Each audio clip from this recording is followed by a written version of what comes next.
Can you hear me? Bismillahirrahmanirrahim. Alhamdulillah, nahmaduhu wa nasta'inuhu wa nastaghfiruhu wa na'udhu billahi min shururi anfusina wa sayyiati a'malina. Man yahdihillahu fala mudilla lahu wa man yudlil fala hadiya lahu. Wa ashhadu an la ilaha illallah wahdahu la sharika lahu. Wa ashhadu anna Muhammadan abduhu wa rasuluhu sallallahu alayhi wa sallam. Wa ba'd. So tonight the lesson, inshallah, is on the text of the Aqidah of Sufyaan ath-Thawree. And I see that I just learned that it was translation of it was translated from the text of the published edition of Sharh Usul I'tiqad by Lalaka'i. I wasn't aware of that before. Alhamdulillah. So, as for the book that this comes from, it is Sharh Usul I'tiqad Ahl Sunnati wal Jama'ah by Al-Lalaka'i. And it's also, his book is also referred to by some of them as Sharh As-Sunnah as well. Meaning usually the title, when you see the book in Arabic, it's called Sharh Usul I'tiqadi Ahl Sunnati wal Jama'ah. But sometimes it is referred to as Sharh As-Sunnah. And in it, it explains the creed of Ahl Sunnati wal Jama'ah with narrations from the Prophet ﷺ and the Sahaba and the Salaf. What did the Salaf say about various important matters of creed? And the author of the book, the text, Sharh Usul I'tiqad, is Al-Lalaka'i.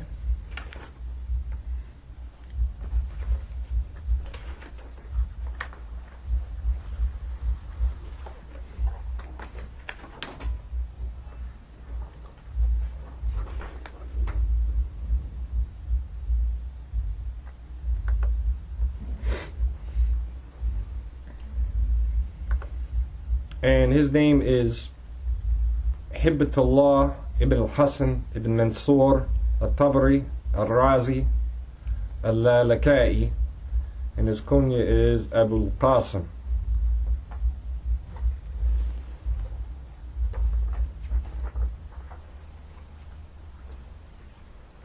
And they say that Lalaka'i is an ascription to a certain kind of footwear that would be worn on the feet.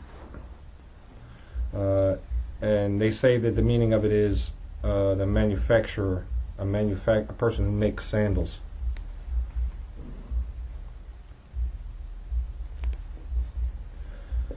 So after that, the beginning of the text, it has the basmala at the beginning of it, but that's not part of the text, so I just put that on there. It says Bismillahirrahmanirrahim. That's not actually part of the text. What it is then, this is a narration that is contained in the book by Al-Lalaka'i in Sharh Usul I'tiqad Ahl Sunnati wal Jama'ah in volume 1, page, it's in volume 1, page 151 of the published edition.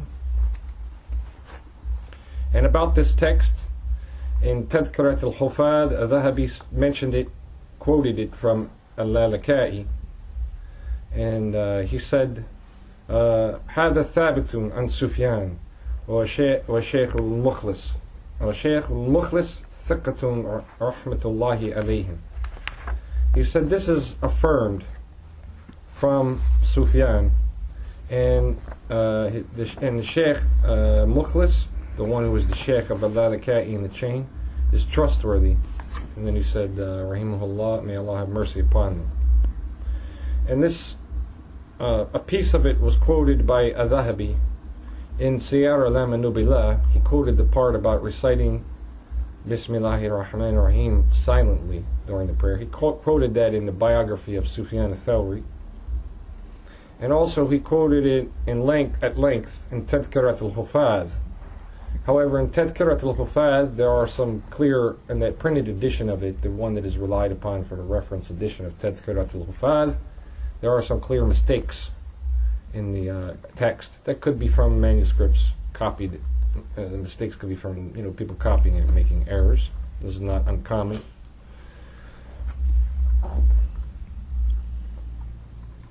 But it appears that the only chain we have for this statement is this one, that is compiled by al-Lalaka'i, and the version that al-Dhahabi mentioned, quoted in Tadhkirat al-Hufadh, is he says Qala al-Lalaka'i said, and then he quotes the chain. And as I said, there's some mistakes and differences in some of the names and so forth in that version.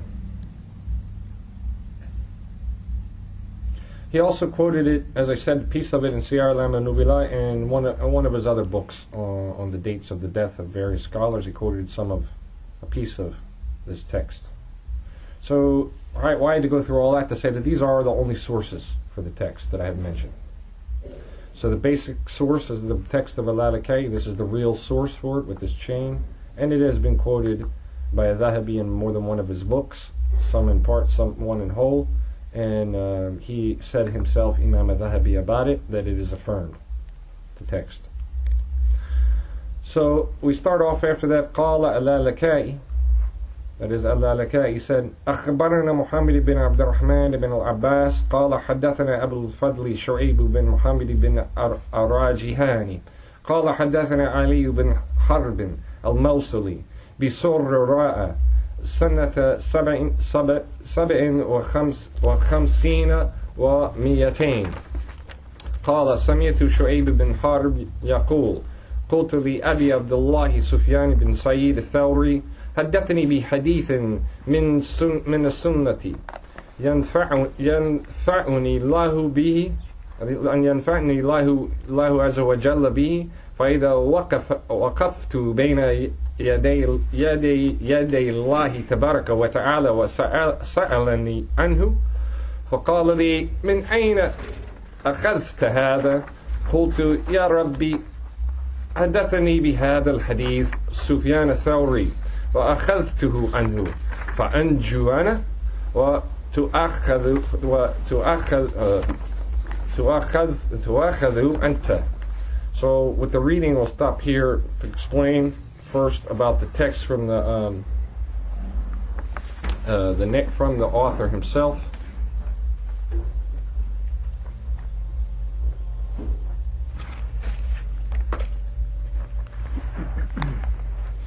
So قال الlalaka'i, he said أخبرنا محمد بن عبد الرحمن ibn al-Abbas قال حدثنا Abu Khaliyl.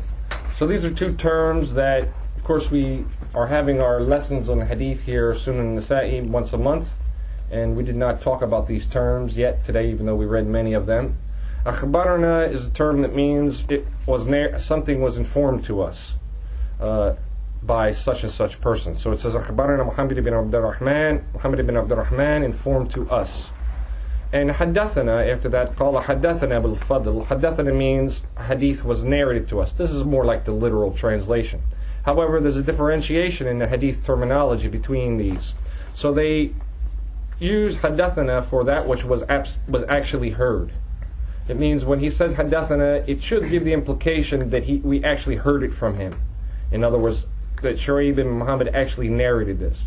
As for Akhbarana, that could have the same meaning as Haddathana, it was actually heard, or it can have the meaning that somebody was reading it in the gathering, or the person narrating it was reading it in the gathering. So it's possible that al-Lalaka'i recited it from the text to Muhammad ibn Abdurrahman ibn al-Abbas, or somebody else in the gathering recited it to Muhammad in the presence of Muhammad ibn Abdurrahman ibn al-Abbas, or he actually heard him saying it. So one of these three is possible with Akhbarana. And then Akhbarana is usually annotated with Na, Nun, Aleph. So when it's abbreviated with Nun, Aleph, so when you see in the chain Na and the name, it means recite Akhbarana. And Haddathana is usually abbreviated Thana, Thun, Na, Tha, Nun, Aleph, Thana. So when you see Thana written, it's in the chain, it's an abbreviation for the word Haddathana, and you recite Haddathana. So here we have the first one, Akhbarana, but it's written out, but somebody might have written it Na, Muhammad ibn Abdurrahman. That would mean recite Akhbarana. And then after that, Qala Haddathana, somebody might have abbreviated that Thana, and that would mean recite it as Haddathana. And some of them put Quthana, Qaf, tha, noon, alif as an abbreviation. And that means qala, he said, haddathana. So when it says qathana, qathana, or quthana, or whatever, qathana, you don't say that. You say qala, haddathana. When you see that qaf, tha, noon, alif, it means qala, he said, haddathana, so-and-so. Now the context of these statements, usually they don't, as in this chain, it says أخبرنا محمد ibn Abdurrahman ibn al-Abbas قال حدثنا Abu Khaliyl. They don't always say qala before they say haddathana. Usually, in the hadith chains, they will just say, there will be in the modern books, they put a colon there, as is here, but the word qala is not before that. Because the implication of the word haddathana, when he says haddathana Abu Khaliyl, is that he said it to him. Because we already explained that that's the meaning of haddathana. Haddathana gives the indication that it was actually said by that person. So the word itself means he narrated to us. So the word means that Abu Khaliyl, Shu'aib, and Muhammad, so forth, narrated to us. So it doesn't need qala before it. But sometimes they say qala beforehand. From the one, like akhbarana, it says qala lalakay, I put that there. Akhbarana Muhammad ibn, this is what he said. Akhbarana Muhammad, so he said Muhammad ibn Abdurrahman ibn al-Abbas narrated to us. And he is Muhammad ibn Abdurrahman ibn al-Abbas al-Mukhlis, Abu Tahir al-Baghdadi, al-Dhahabi. يقال أبو طاهر المخلصي ويقال المخلص البغدادي. So he is Muhammad ibn Abdurrahman ibn al-Abbas al-Mukhlis, Abu Tahir al-Baghdadi al-Dhahabi. And they also call him Abu Tahir al-Mukhlisi, and they also call him al-Mukhlis al-Baghdadi. And he was graded thiqah by al-Baghdadi in Tariq Baghdad, and also by al-Dhahabi. And he died in the year 393, and he was born in the year 305, and it is affirmed in these biographies that he heard from Shu'aib ibn Muhammad, who he is narrating from. He said, حدثنا أبو الفضل شعيب ibn Muhammad ibn Arajihan. He said, Abu Fadl Shu'aib ibn Muhammad ibn Arajihan, he narrated to us. So this one, Arajihan, al-Baghdadi said, Shu'aib ibn Muhammad ibn Ubaydullah ibn Khalid Arajihan, Abu Fadl al-Katib, the scribe. He heard from various people he listed, and among them he listed this Ali ibn Harb, who he is narrating from here.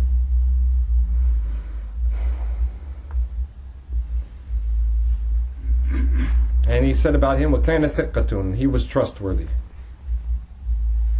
And he said that he died in the year 326.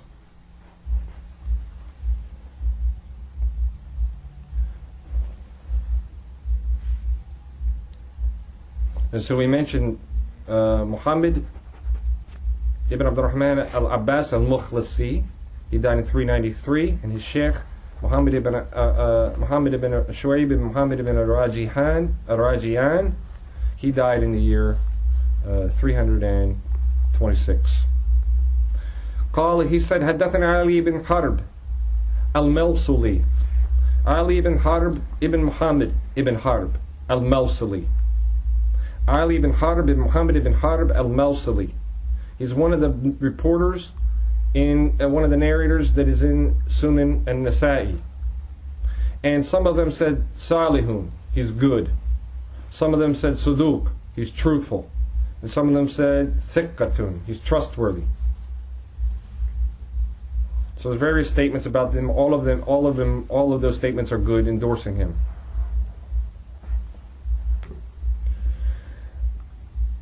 So as for him, they say that he was born in the year 173 or 175, and he died in the year 265. And he would have been at least 20 years old when he heard from his sheikh, the one he's narrating from. And he traveled to learn knowledge, to learn hadith, to the Hijaz and Baghdad and Kufa and Basra. And so with that, to make note that I don't find anybody mentioning that he's specifically the one he's narrating from, that he actually heard from him, which is a criteria that we would say that when we're checking a chain, we want to see who he's narrating from. Is that person listed among the sheikhs or not? And we don't find that with him in this case. Who he's narrating from, we don't find him. But he would have been 20 years old at the time that his sheikh died in this chain, and he's trustworthy. And we know that that he's the sheikh of Shu'aib ibn Muhammad, who is also trustworthy. So we have no reason to suspect that he didn't hear from him. However, as we mentioned in Tadhkirat al-Hufaz, at this location in the chain, it says Hadathana Ali ibn Harb ibn Bassam, and this is apparently a mistake. It says Hadathana Ali ibn Harb ibn Bassam because there's no such person that exists, except for in Tadhkirat al-Hufaz for this quote here. So Ali ibn Harb, as we mentioned, is al-Mawsili, and we mentioned the date, and that he would have been about 20 years old when he heard this from his sheikh, who is Shu'aib ibn Harb. And he says after that, and I mentioned about the text of ath-Dhahabi Tadhkirat al-Hufaz, that it says Ali ibn Harb ibn Bassam, and this is a mistake. And it's probably, as I said, maybe one of the copyists, when they were copying the manuscript, they made a mistake. Why is that? Because it says after that, look, Bisurra min ra'a. And they probably looked at this, and it was written in a not very clear way, and they weren't sure what it was, so they thought that he was Ali ibn Harb ibn Bassam. So, Bisurra min ra'a.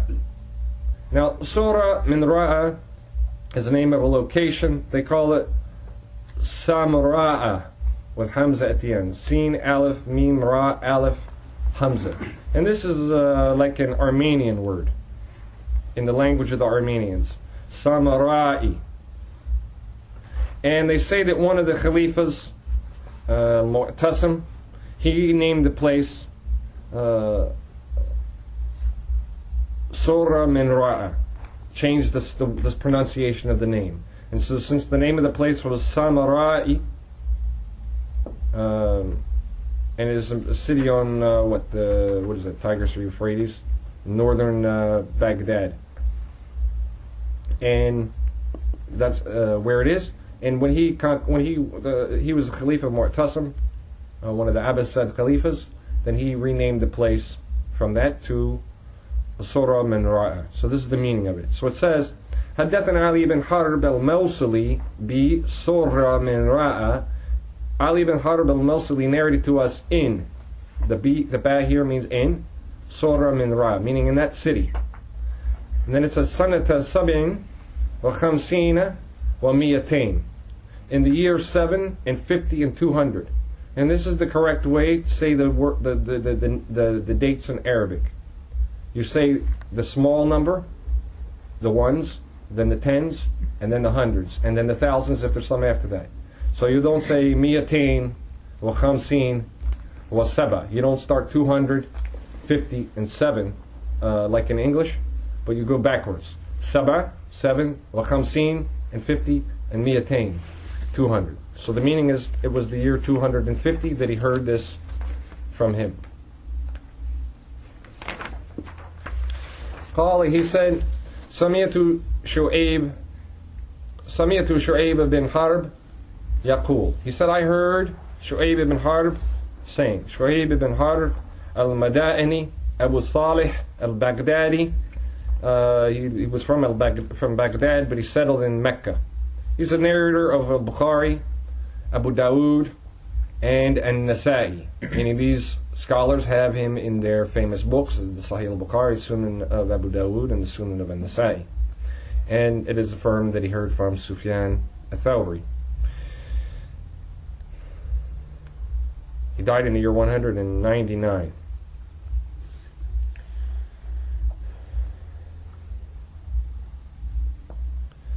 Hmm? 96 or 97. Okay, well anyway, this is Qal al-Baghdadi. He died in the year 199.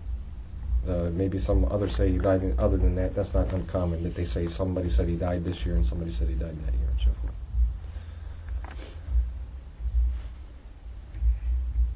Yaqulu, he said, قلت لأبي عبد الله سفيان ibn Sa'id ath-Thawree. He said, I said to Abu Abdullah Sufyaan ibn Sa'id ath-Thawree, That is, Shu'aib said, I said to Abu Abdullah, Sufyaan ibn Sa'id, so forth. So Sufyaan is Sufyaan ibn Sa'id ibn Masruq ath-Thawree, and he died in the year 161. And he is, of course, the famous Imam that does not need an introduction, and this is a text of attributing a statement of Aqidah to him. He said, حدثني بحديث من سنتي. Narrate to me a hadith from the Sunnah. ينفعني الله عز وجل به, that Allah عز وجل will benefit me by it. So حدثني بحديث من السنة here doesn't necessitate that he meant because of what he narrated. It doesn't necessitate that he meant like a hadith of the Messenger sallallahu alaihi wasallam. But what it indicates is that he means related to the creed or to the beliefs of the Sunnah. This is the indication, as is apparent from what Sufyan actually said to him. And we've explained many times before in other lessons that the scholars would name early texts as Sunnah, not because they were talking about hadiths or statements or actions of the Prophet sallallahu alaihi wasallam, but they were talking about the beliefs, the manhaj, the ideology of Ahl Sunnati wal Jama'ah. And that Ahl Sunnati wal Jama'ah is called Ahl Sunnati wal Jama'ah because they are the people whose beliefs are derived from the Sunnah. Wal Jama'ah, and the Jama'ah, the congregation. And they say that Al Jama'ah in this phrase, Ahl Sunnati wal Jama'ah, it means Al Ijtima, the gathering, or Al Ijma, the consensus. So they mean that they say, by this they mean, and this is something that Shaykh al-Uthaymeen rahimahullah explains in his commentary on Al-Aqidat al-Wasatiyah. So they mean by that the term Ahl Sunnati wal Jama'ah refers to the people who believe in the Sunnah and unite upon that, gather upon that. One of these two.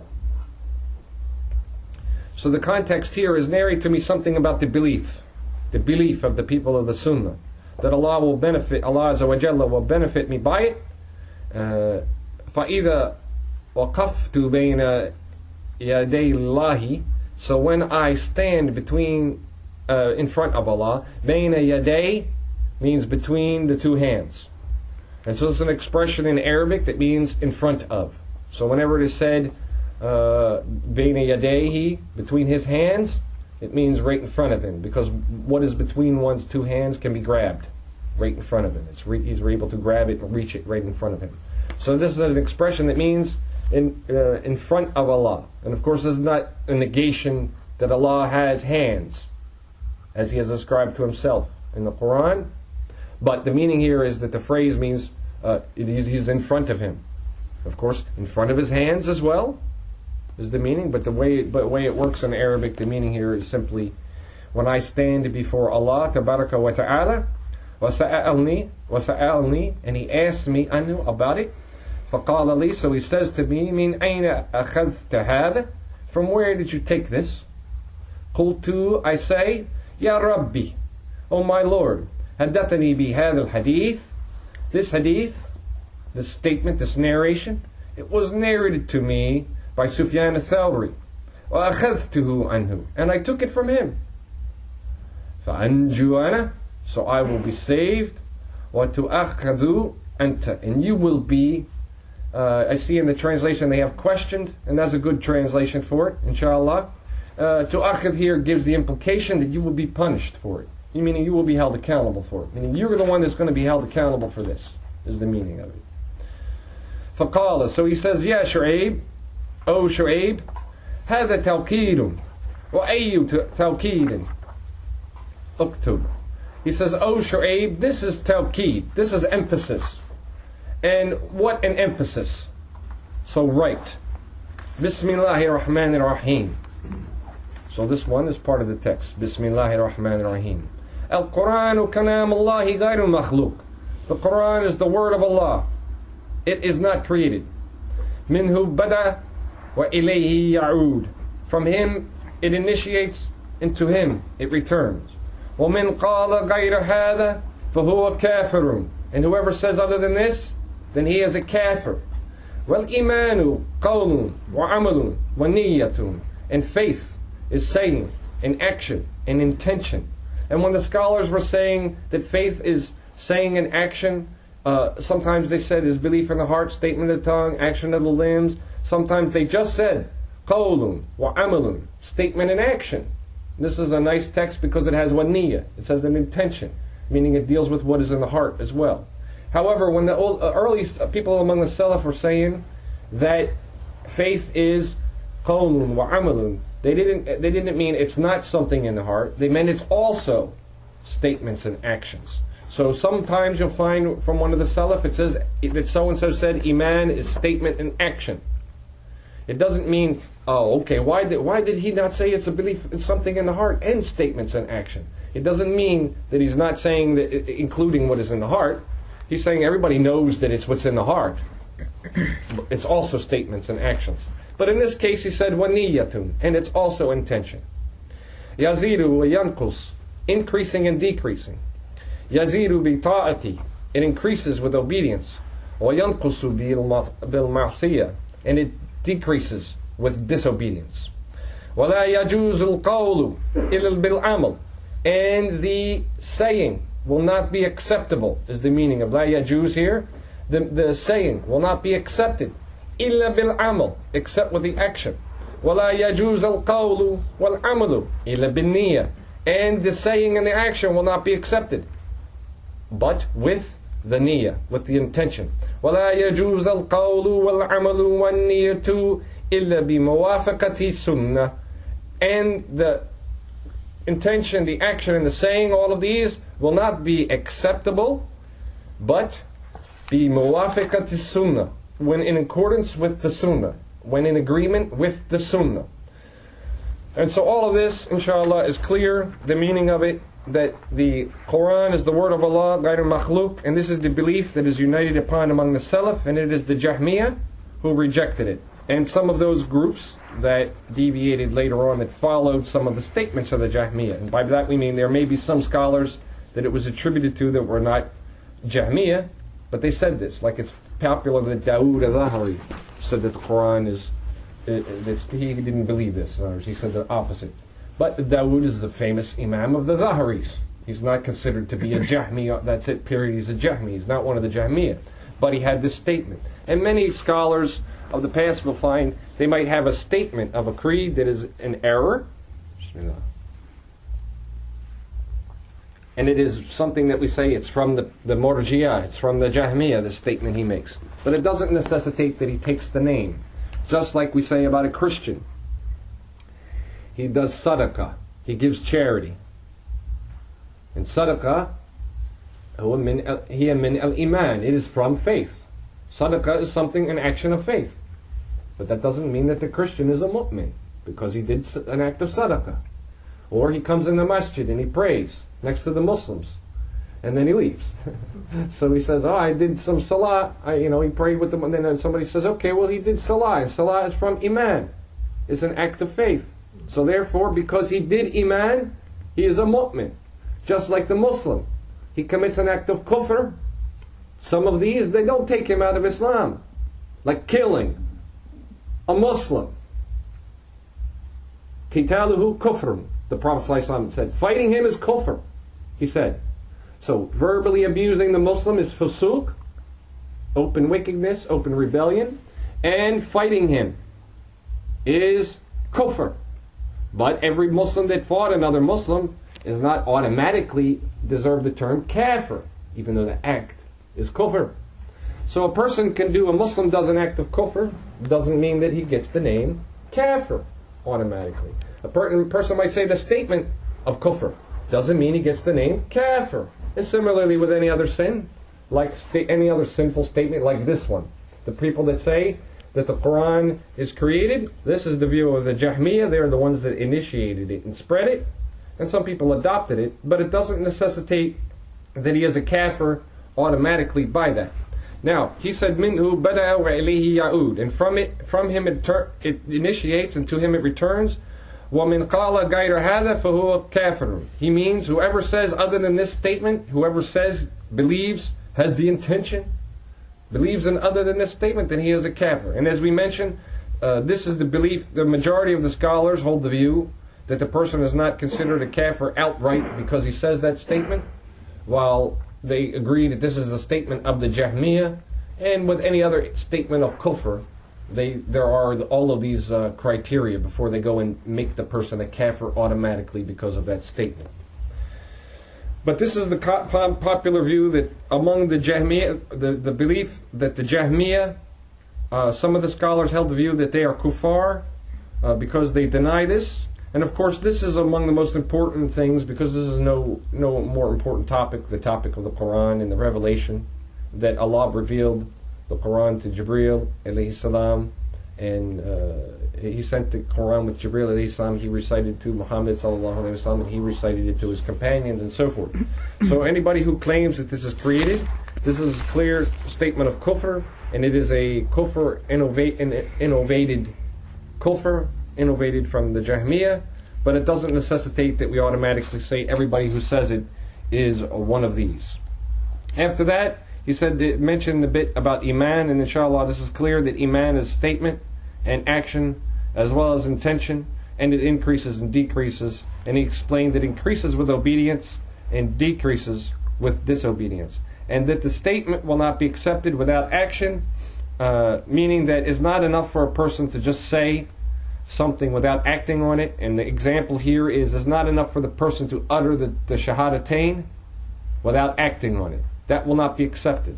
Nor is the statement and the action accepted without the intention. Meaning, if he only said the shahadatain to protect himself from being killed by somebody, that's not enough unless he had the niyyah that he actually believed in it. He said it ikhlasan, with sincerity. This is one example with one action and statement and niyyah. Meaning, he's meaning all of them are like this. وَلَا يَجُوزَ الْقَوْلُ وَالْعَمْلُ وَالنِّيَّةِ, and the niyyah and the statement and action and the niyyah are not accepted إِلَّا بِمَوَافِقَةِ السُّنَّةِ, except if it's in accordance with the sunnah. Meaning, any act that the person does, meaning by this that everything that the person does that is deen has to be in accordance with the sunnah. Now, he says, قال Shu'aib said, قلت له, I said to him, يا أبا عبد الله وما موافقة السنة. What, O Abu Abdullah, and what does it mean in accordance with the sunnah?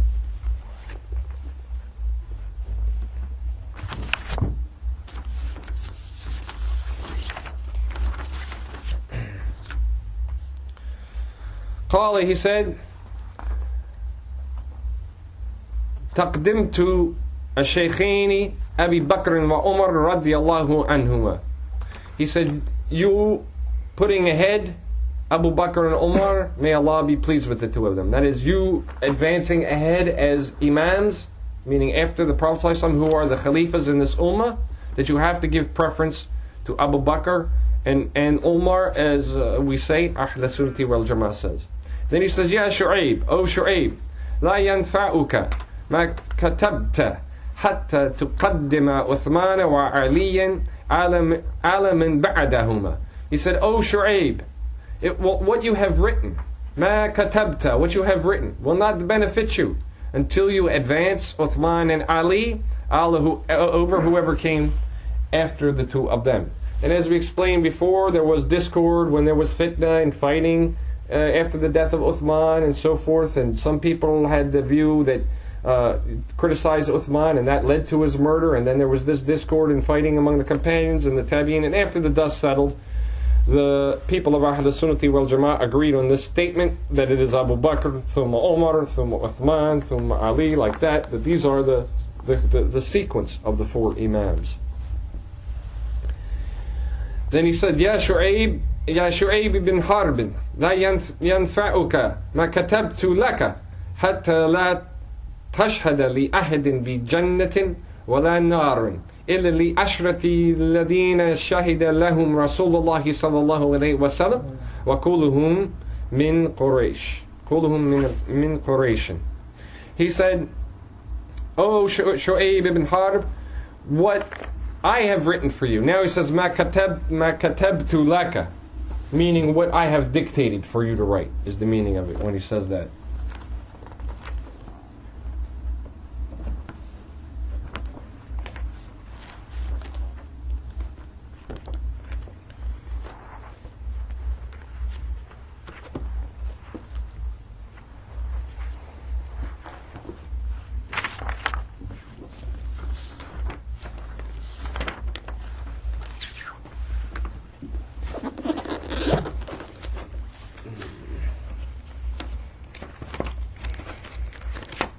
you get the red binder for me What is it?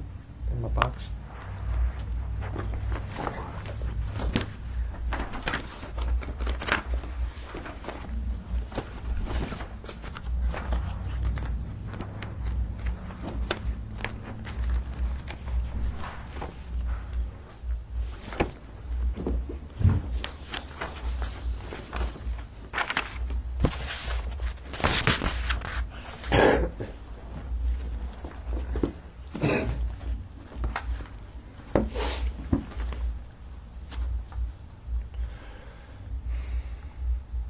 So he said, O Shu'ayb ibn Harb, what I have written for you will not benefit you until you do not testify to anyone going into paradise. That he said that tashhad li ahadin bi jannatin, meaning you don't testify that anyone is warranted to go to paradise.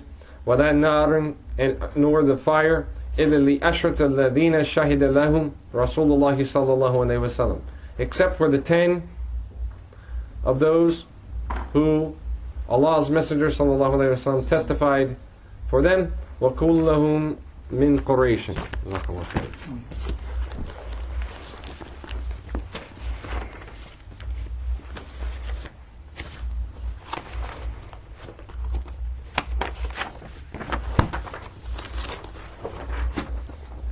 So these 10 then are Abu Bakr as-Siddiq radiallahu anhu, and he died in the year 13. Umar ibn al-Khattab radiallahu anhu, he died in like 23 or something like that. Uthman ibn Affan, he died in 35. Ali ibn Abi Talib, he died in 40. And of course some of these were killed. We were saying the date that they died. Sa'id ibn Zayd is the next one. Al-Adawi, he died in the year 52. Sa'ad ibn Abi Waqqas, واسمه مالك بن أحيب ويقال أحيب. His Sa'ad ibn Abi Waqqas' name is Sa'ad ibn Malik ibn Uhayb, and they also say Ibn Wuhayb. And they said that he is the first to shot an arrow, fi sabilillah, in the cause of Allah. The next one is Abdurrahman ibn Auf.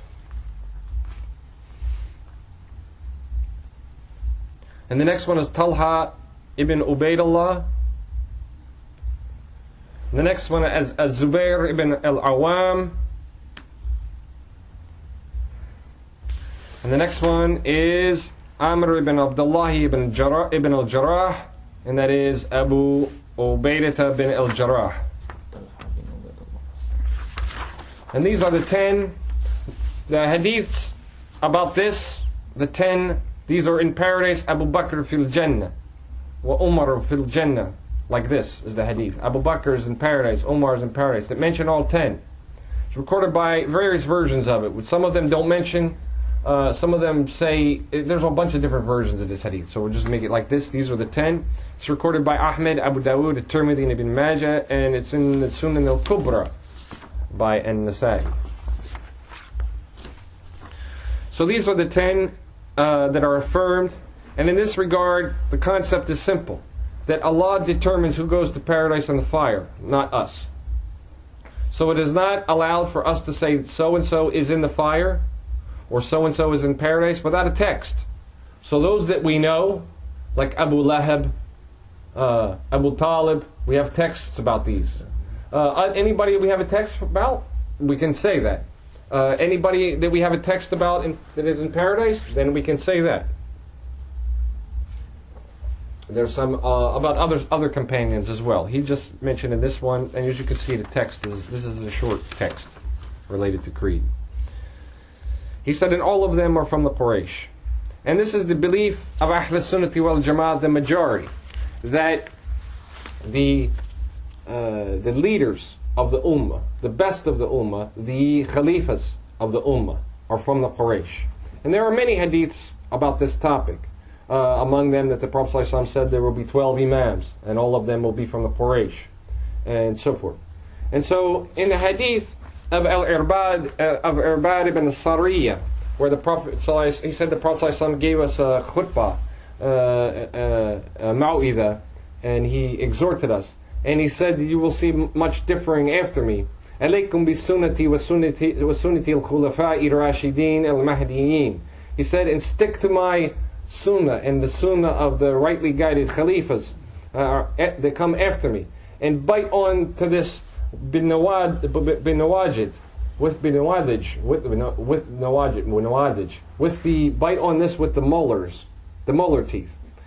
And then he said, وَيَّاكَ مُحْدَثَاتِ الْأُمُورِ, and be aware of the new matters.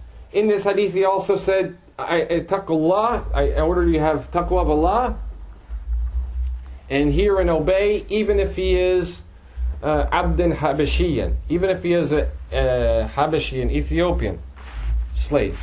And so some people say, what is the meaning of this hadith in connection to the concept that you're telling me that all of the imams are from the Quraysh? And obviously an Ethiopian slave is not from the Quraysh.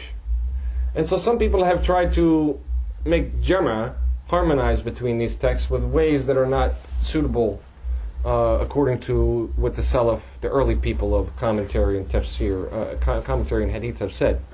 So the meaning is that the imam, the khalifa, is from the Quraysh, but he may have appointed an emir of a province, of an area. So let's say there was a khalifa and he ruled all of the different Muslim countries. So there was an emir over Egypt, there was an emir over Basra, there was an emir over different cities in what is called Iraq today, because usually they were known by the cities rather than Iraq like it is today, even though Iraq was a known place as well, and so forth. There would be an emir of all these places. So that emir might be an Ethiopian slave. This is the meaning of it. So hear and obey, even if the person in charge of you was an Ethiopian slave. However, it is the belief from what they say in their commentaries on their books of the Hanafis. It doesn't mean all Hanafis, obviously. That the view of the madhab of the Hanafis, that the Khalifa need not be from the Quraysh. And if you think about it for a while, you know that the last empire of Khalifas was a Hanafi empire. And it was in Turkey. It was the Ottomans. And so, this was not a Qurayshi empire. And so therefore, the concept is that it's sufficient for what? In order for him to be the Khalifa. And their view is that it is sufficient that he rule the Hijaz. So with that view, if one considers that most of the people that are ascribed to the view of that they call themselves Sunnis, most of them are Hanafis in the world today. I mean, is this like disputed by anyone? Anybody dispute that most of the people that consider themselves Sunnis are Hanafis? No. Yeah. Huh? You dispute? You're going to dispute that? No. Oh, okay, agree. Okay. So the point here is that if this is the case, then somebody does rule the Hijaz today. And therefore he could claim that he was the Khalifa. And therefore the Hanafis would be obliged to accept that he was the Khalifa, meaning the majority of those people that claim that they're Sunnis. However, the king today, Abdullah, he's from Bani Tamim. Tamimi. He's not from the Quraysh. And so the popular view in Saudi Arabia, the scholars there, is the popular view of the Salaf, that the Khalifa has to be from the Quraysh. So after that, of course, there were many, we'll talk a little bit more about leaders and rulers when it comes up specifically. Here, all of them are from the Quraysh, meaning all of these. Now what's important to note with that? Because these are the people that when Umar radiallahu anhu was dying, he said that I will leave the matter of Khilafah up to those who remain behind of the 10 that the Prophet ﷺ was pleased with. So they call these people Ahl Shura, the people of Shura, the people of the Shura. They say that this is the concept where they get this concept of Shura from for boards in organizations and masjids and so forth. So their argument is that Omar, when he was dying, he was using these people for his shura. So the reality is that he said that the matter of Khilafah after me, who is the Khalifa after me, will be up to these who remain alive after me, that are left of those 10, that the Prophet ﷺ was pleased with when he died. So now we have to look at this concept of what was Omar saying. Omar was saying, like what Sufyaan is saying, that these 10, the Prophet ﷺ was pleased with them when he died, and he mentioned that they are in paradise. So this is why Omar felt safe to leave that judgment up to those who remained of them. And he also said, and any one of them will be suitable for this matter. Meaning, if they decided that one of them is the Khalifa, then that will be suitable. Because Prophet ﷺ said they're all in paradise. So now the question was, whose shura after this is like that? Whose shura is like this level? So today, I have a masjid, and I say, okay, all of these people are on the board, or whatever, however that works, right? Their rank is not like that rank. And the matter that they were consulted on is not like that matter. That matter was a matter of who is the Khalifa in the Ummah afterwards. All of these people, A, are from the Quraysh. B, the Prophet ﷺ said they're in paradise and he was pleased with them. And Omar Salek said that these are all sufficient. Any one of them can be the Khalifa afterwards. And any one of they will decide who is the Khalifa. And Uthman is one of them and he was the Khalifa after that. So this is the concept. And of course the Imam who in this issue is Omar. The Imam is Omar. He rules the whole Muslim world. And he is saying that these companions who were promised paradise, these are the ones that have the right to determine who will be the Khalifa next. But conversely, people have taken this to prove democracy in Islam. And of course, that the Muslims judge by other than what Allah has revealed. So what they do is, they say, oh, this is proof for shura, so I'm the Imam of this masjid here in this town, and therefore we have to have a board, a shura board, and this is it's proven by the Sunnah of Omar. This is in the Sunnah, and Allah ordered in the Quran to take shura, and this is the Sunnah of Omar radiallahu anhu. What are you talking about? You're the Khalifa? Did he say that the Imam has to have a shura board ever afterwards? Where is that? No. He said these people are going to determine who is the Khalifa, and any one of them is suitable to be the Khalifa because they're all going to paradise. But this hadith is recorded by Ahmed, and it's musnad, and it is authentic hadith. It tells about him saying this, Omar radiallahu anhu, explaining this. So the point here is that Omar did not determine that there should be some board of people that are a parliament that always determine if the prime minister has a right to do something. No. Omar was saying that any one of these here people has the right to be the Khalifa, has the virtue to be the Khalifa, and they can decide which one of them will be the Khalifa, end of story. That's it. So this is Ahl Shura with Omar. Whenever you hear people talking about, yes, and Omar established the democratic, this other nonsense that they talk about, and he had Ahl Shura, these are who Ahl Shura were. This is what their job was. This is the hadith that it comes from. This is what they're playing around with. That is not democracy. Omar was the ruler. He wanted to consult with this one, he does. He wants to consult with this one, he does. This one of the companions was knowledgeable about this matter. This one was more knowledgeable about this. And he would tell, are you sure of that hadith? Well, go get somebody else. All of this he does. He consults with who he wants to. He's the Khalifa. He's the Imam. He is the ruler. That is it. No democracy. No such thing. This is obviously a system that came up, whatever, by the Greeks, whoever invented it. It is a Western ideology. And it is obviously contrary to the Sharia. And there's none of that. So, and conversely, there is the bit about the Imams. I mean, the Imam of the Masjid, he's in charge of the Masjid, but it is, he's the one in charge of the Masjid, but that's what he's in charge of. He's in charge of the masjid. Doesn't mean he has authority over all the Muslims in the land that live there. He doesn't have any authority. If he had authority, then he'd be chopping hands and stoning adulterers, Jews, Christians, and Muslims. All of them. But he doesn't have authority. So he cannot implement the Sharia like this in the land. So his authority is in the masjid. That's where his authority is. And then you go in there, you got to listen to the Imam. He says Allahu Akbar, you say Allahu Akbar. When he says Sami Allahu liman hamidah, you follow him in the prayer, and so forth. The Imam is appointed to be followed. This is the purpose.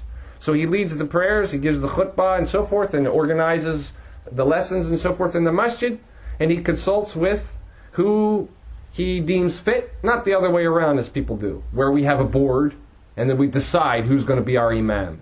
This is democracy. Parliamentary system. And so all of that is it was necessary to say when we talk about the text that relate to these topics related to Aqidah, especially this one we mentioned about the 10, and of course some of them were Ahl al-Shura with Omar and so forth. Then he said, Ya Shu'ayb ibn Harb, لا ينفعك ما كتبت لك حتى ترى المسح على الخفين دون خليئهما أعدل عندك من غسل قدميك. He said, O Shu'ayb ibn Harb, what I have written for you, again it means what I have dictated that you write, it will not benefit you until you see, till you believe. Hatta tara, until you see, means until you believe. But they didn't get a copy. You don't give them, the women, a copy? I don't know. I'm saying, do you want to? There was one, yeah. Oh, that's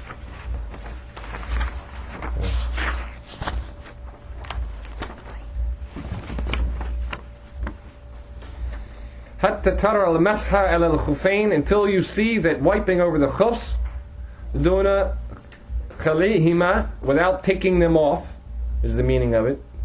Khala, from khula, like khula, the word like in khula when a woman requests to be free.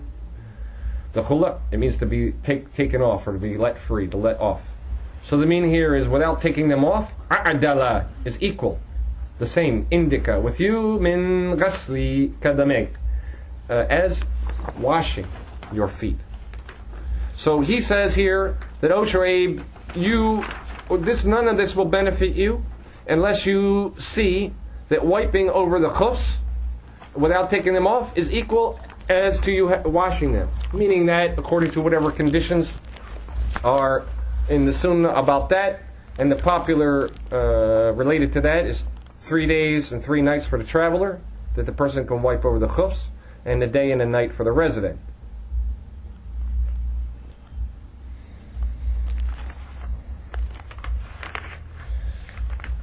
So we'll note quickly the popular views about this. In the English translation it says better here. is a mistake. A'adala. Okay, a'adala would mean maybe more, it could mean better, yeah. A'adala min, yeah. Better than. Yeah, that's correct.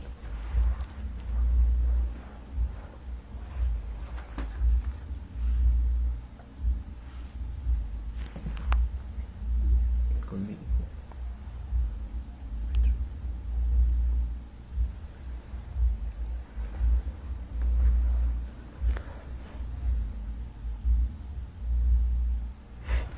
So after mentioning what Imam at-Tirmidhi said is the view of the fuqaha about this topic,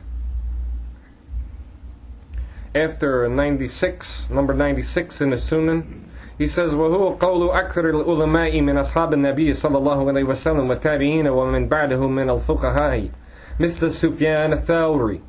He said, this is the view of most of the people of knowledge among the companions of the Prophet ﷺ and the Tabi'een and whoever came after them among the fuqaha, like Sufyaan ath-Thawree. وابن المبارك والشافعي وأحمد وإسحاق قالوا, and all of these imams, they said, يمسح المقيم يوما وليلة, the resident wipes for a day and a night, والمسافر ثلاثة أيام ولياليهن, and the traveler wipes for 3 days and their nights. And he says, وقد روي عن بعض أهل العلم أنهم لا يوقتوا في المسح على الخفين. It's been related from some of the people of knowledge that they didn't see that there was a time restriction. يوقتوا from waqt, meaning to affix, regulate, a time. في المسح على الخفين, that they didn't see there was a time for wiping over the khufs. وهو قول مالك ibn Anas, and this is the statement, the view of Malik ibn Anas, Imam Malik, that is his view that is not a restriction to the time. قال at-Tirmidhi said, وَتَوْقِيتُ أَصَحُّ, and regulating it is more correct. Regulating it is more correct. This is the majority view based on hadith that is recorded in the Sunan books, that the Prophet ﷺ said for the musafir 3 days and for the muqim, the resident, 1 day. And so this is the majority view about wiping over the khufs, that it is for 3 days for the traveler and their nights, and 1 day for the resident. Said here better, like means should do. Meaning, don't. He said "a'dala indaka," and I was corrected in the translating it. I'm translating it by looking at it here. Adal would mean equal to, but a'dala means more just now, like that. That would mean more just, better. In other words, it was better for you than washing your feet. Means that don't. It means leave the khufs on, don't take them off. Do mess over them is better than taking them off. He means by that because it's in the Sunnah, it's proven in the Sunnah. And some people, innovators, reject it. And they will insist that you take it off. So understand that you leaving them on and wiping over them is better than removing them because maybe of the doubts of some people making you think that maybe I cannot wipe over the khufs. You understand? When you have no doubt, then it's better to take it off and washing feet is better than. No, the khufs, he's saying that it's Sunnah to wipe over them and not to take them off. That's what his view is, okay? But it's also the view of others that, like Omar radiallahu anhu, that he wrote to his governors that don't wear khufs. What's his name? Farqad. He wrote to him to stop wearing the khufs and stop wearing sarawil, pants. Wear the izar, because this is what the Arabs wear. Don't use a saddle on your horse. Rather bounce along on the horse without a saddle, because this is what the foreigners use. I mean, he meant all this. He meant that with the pants, sarawil, that this came from the Persians or the Indians to the Arabs. Arabs didn't wear pants. As for the saddle, the same thing. They didn't use that for the horse. As for the khufs, he believed that this is something. It was his opinion and is well established from him. This narration is also in Musnad Ahmed. It's authentic. It was his opinion and is well established from him that he held the view that khufs are something that are used for traveling and not as a resident, and that they're extravagant. And everybody knows that he was zahid. Omar was a zahid, stay away from the worldly matters type of person.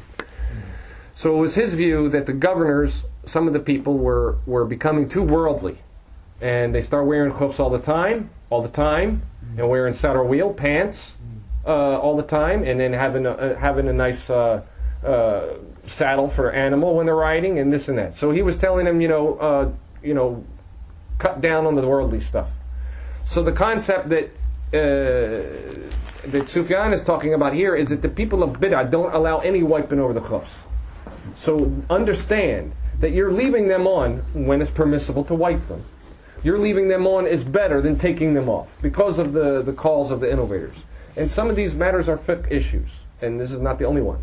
The next one is as well. So he says, Ya Shu'ayb ibn Harb, la yanfa'uka ma katabta. And then he says, Shu'ayb ibn Harb, what you have written will not benefit you.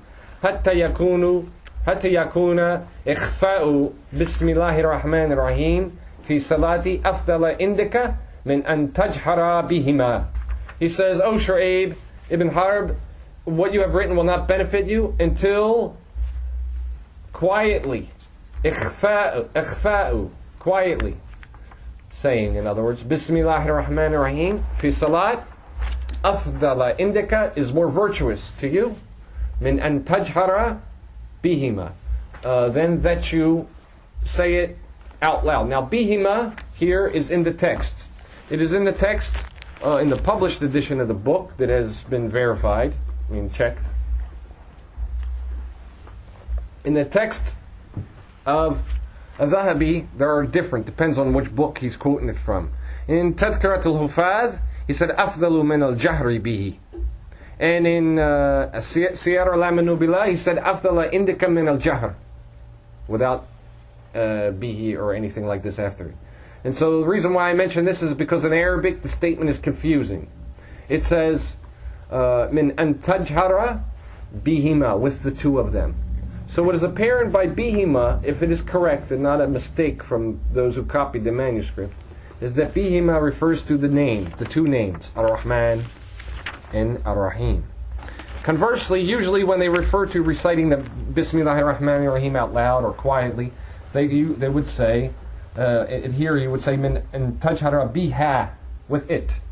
meaning with the basmala, or with the ayat, the ayah. So some of them, so Al-Dhahabi has in one quote for this al-jahr bihi, allowed with it, and he has in another quote min al-jahr, from better than allowed, period, like that. And so this is one technical matter with this text that I don't see a reckoning for. I can't say. Grammatically, it's kind of odd, like this bihima, because it says the two of them. But what is apparent is that it means Ar-Rahman and Ar-Rahim, the two names, Allahu Alam, unless it is a mistake, and then in which case it would be biha, with it would be correct. As for the topic, then, since this is another one of those issues of fiqh issues.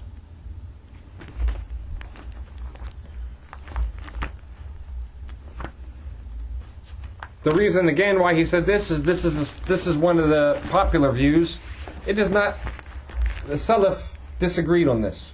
The majority say what he's saying. The majority, we could say 75%, or whatever, if that's a fair estimate. Allahu Alam. The majority. Some of them, even among the Sahaba, they didn't. They would recite it out loud, and as well as some afterwards.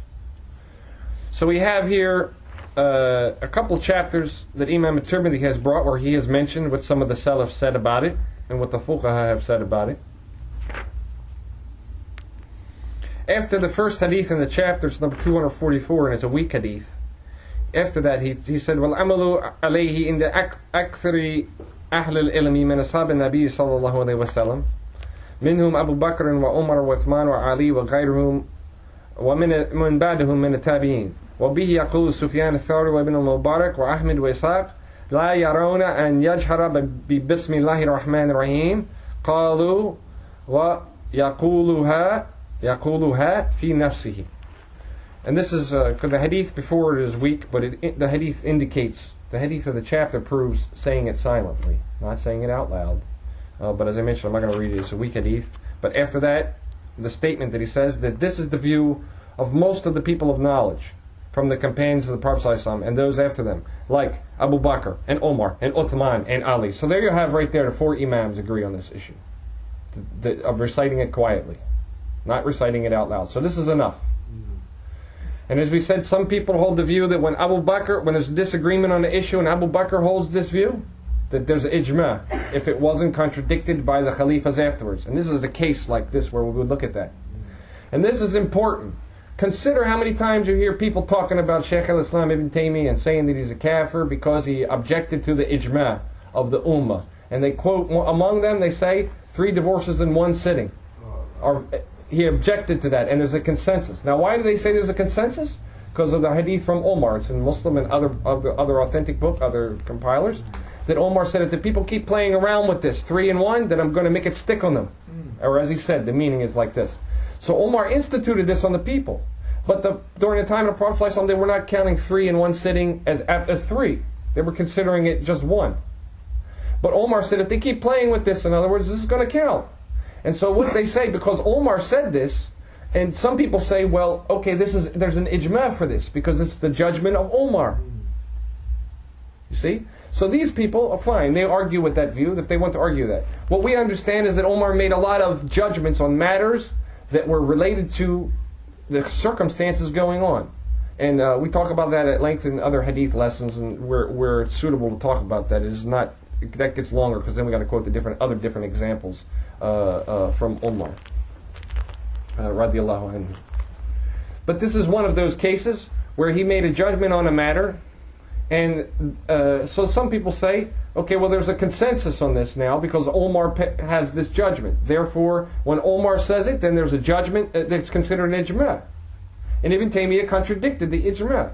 That's fine. Who are most of these Sufis that say this about Ibn Taymiyyah? Fine, that's fine. So what about reciting the basmala out loud in salah or not? What about that? Let's talk about that one. What is the ruling on that? Whose madhab says you recite it out loud during salah? Okay, fine. Abu Bakr, Omar, Uthman, and Ali, all of them agreed that it's silent. So now what kind of consensus? If that was a consensus, then what about this consensus? That's fine. Now back in your face. So you're going to say that we recite the basmala out loud because there's hadiths in our madhab that say that and this and that. Fine. Well, we got Abu Bakr, Umar, Uthman, and Ali. Their view is that the basmala was recited silently, and according to your claim, that's plenty of ijma right there. Any one of them would have been enough. Abu Bakr and Umar would have been enough right there.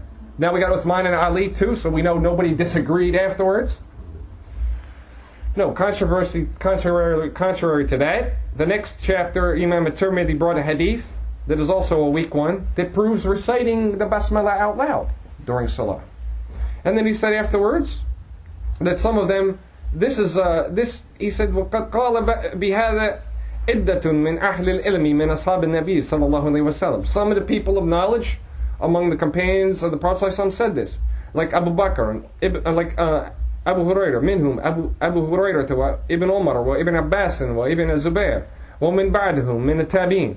So he mentioned these Sahaba, Abu Hurayrah and Abdullah ibn Umar and Abdullah ibn Abbas and Abdullah ibn Zubair, and some after them among the tabi'in. They saw that one recites Bismillahir Rahmanir Rahim aloud. وَبِهِ يَقُولُ الشَّافِي, and this is the view of Imam Shafi. وَإِسْمَعِيل ibn Hamad, وإسماعيل ibn Hamad, he's Hamad, one of the narrators in the chain, Huwa ibn Abi Sulaiman. Meaning he mentioned him here. Ismail ibn Hamad ibn Abi Sulaiman is one of the people that narrated the hadith that he brought that proves reciting it out loud, but it is a weak hadith. And this Ismail ibn Hamad ibn Abi Sulaiman, who ibn Abi Sulaiman, he's the son of Hamad ibn Abi Sulaiman. Hamad ibn Abi Sulaiman was the sheikh of Abu Hanifa, rahimahullah. So he mentioned these two different texts, but mentioned what the fuqaha has said. The majority hold the view of saying it silently, not out loud. And some of them held the view of saying it aloud. Then after that, he mentioned some more, and a statement from a Shafi, another hadith. This hadith is from Anas, radiallahu anhu. This one is sahih, it's recorded by Muslim and others. كان رسول الله صلى الله عليه وسلم وأبو بكر وعمر وعثمان يفتتحون القراءة بالحمد لله رب العالمين. That these, it says from Anas, that Abu Bakr and Umar and Uthman, they would open the prayer with Alhamdulillahi Rabbil Alameen. Implication here, when you look at it, is they didn't say Bismillahir Rahmanir Rahim. Then after this, he says, وَالْعَمَلُ عَلَى هَذَا إِنْدَ أَهْلِ الْعِلْمِ مِنْ أَصْحَابِ النَّبِيِّ صَلَّى اللَّهُ عَلَيْهِ وَسَلَّمَ وَتَابِعِينَ وَمَنْ بَعْدَهُم. This is acted upon, according to the people of knowledge, among the companions of the Prophet ﷺ and the tabi'in and those after. كَانُوا يَسْتَفْتِحُونَ الْقِرَاءَةَ بِالْحَمْدِ لِلَّهِ رَبِّ الْعَالَمِينَ. They would start the recitation with Alhamdulillahi Rabbil Alameen. قال الشافعي, and the Shafi said, إنما معنى هذا الحديث, that this hadith only means أن النبي صلى الله عليه وسلم وأبو بكر وعمر وعثمان كانوا يفتتحون القراءة بالحمد لله رب العالمين. معناه أنهم كانوا يبدأون بقراءة فاتحة الكتاب قبل سورة وليس معناه أنهم كان لا يقرؤون بسم الله الرحمن الرحيم. So here the statement of Shafi is explaining that the statement about the Prophet ﷺ, Abu Bakr and Umar and Uthman, that they started the recitation with Alhamdulillahi Rabbil Alameen, it only means that they started bi Fatihat al-Kitab. They started with Surah al-Fatiha before another surah. This is his interpretation of the hadith and his answer. The answer of Imam Shafi. It doesn't mean that they didn't recite Bismillahir Rahmanir Rahim. This is what he said. And then at Tirmidhi said, وَكَانَ الشَّافِي يَرَى أَنْ يَبْدَأُ بِبِسْمِ اللَّهِ الرَّحْمَنِ الرَّحِيمِ. It's as if Imam Shafi saw that one should start with Bismillahir Rahmanir Rahim. وَأَنْ يُجْهَرَ بِهَا إِذَا جُهِرَ بِالْقِرَاءَةِ. Then it should be allowed when the recitation is allowed. So this is a compilation of what the fuqaha have said, and of course this is not the place for it, but if anybody has the translation of Sunan at-Tirmidhi, I explained what at-Tirmidhi said are the chains for his statements from the fuqaha. I listed that in the introduction to Sunan at-Tirmidhi, the one that was published by Dar es Salaam, and all of these chains essentially are authentic, and we have gone over the rijal of those chains before, and so what's important here is that he said all of these different people who hold these views, and we have referred to the authenticity of these statements. So what he is reporting from Shafi and Ishaq and Abdullah ibn al-Mubarak and Sufyaan ath-Thawree and so forth. So the narration he has chain from Sufyaan ath-Thawree. For the fiqh from Sufyaan ath-Thawree, he has mentioned the view of Sufyaan ath-Thawree that it should be recited silently, and we have this is also in this as well. So that is a witness for that.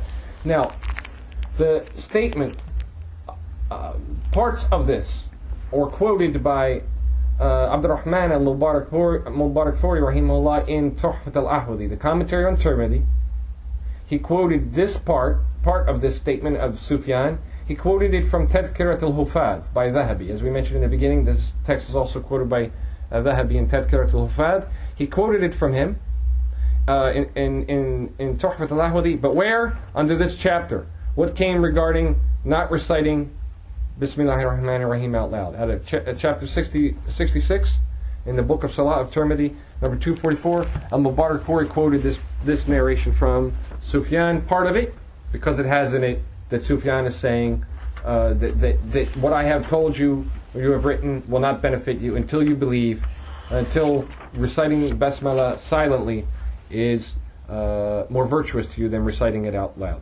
And so this is all about the Basmala.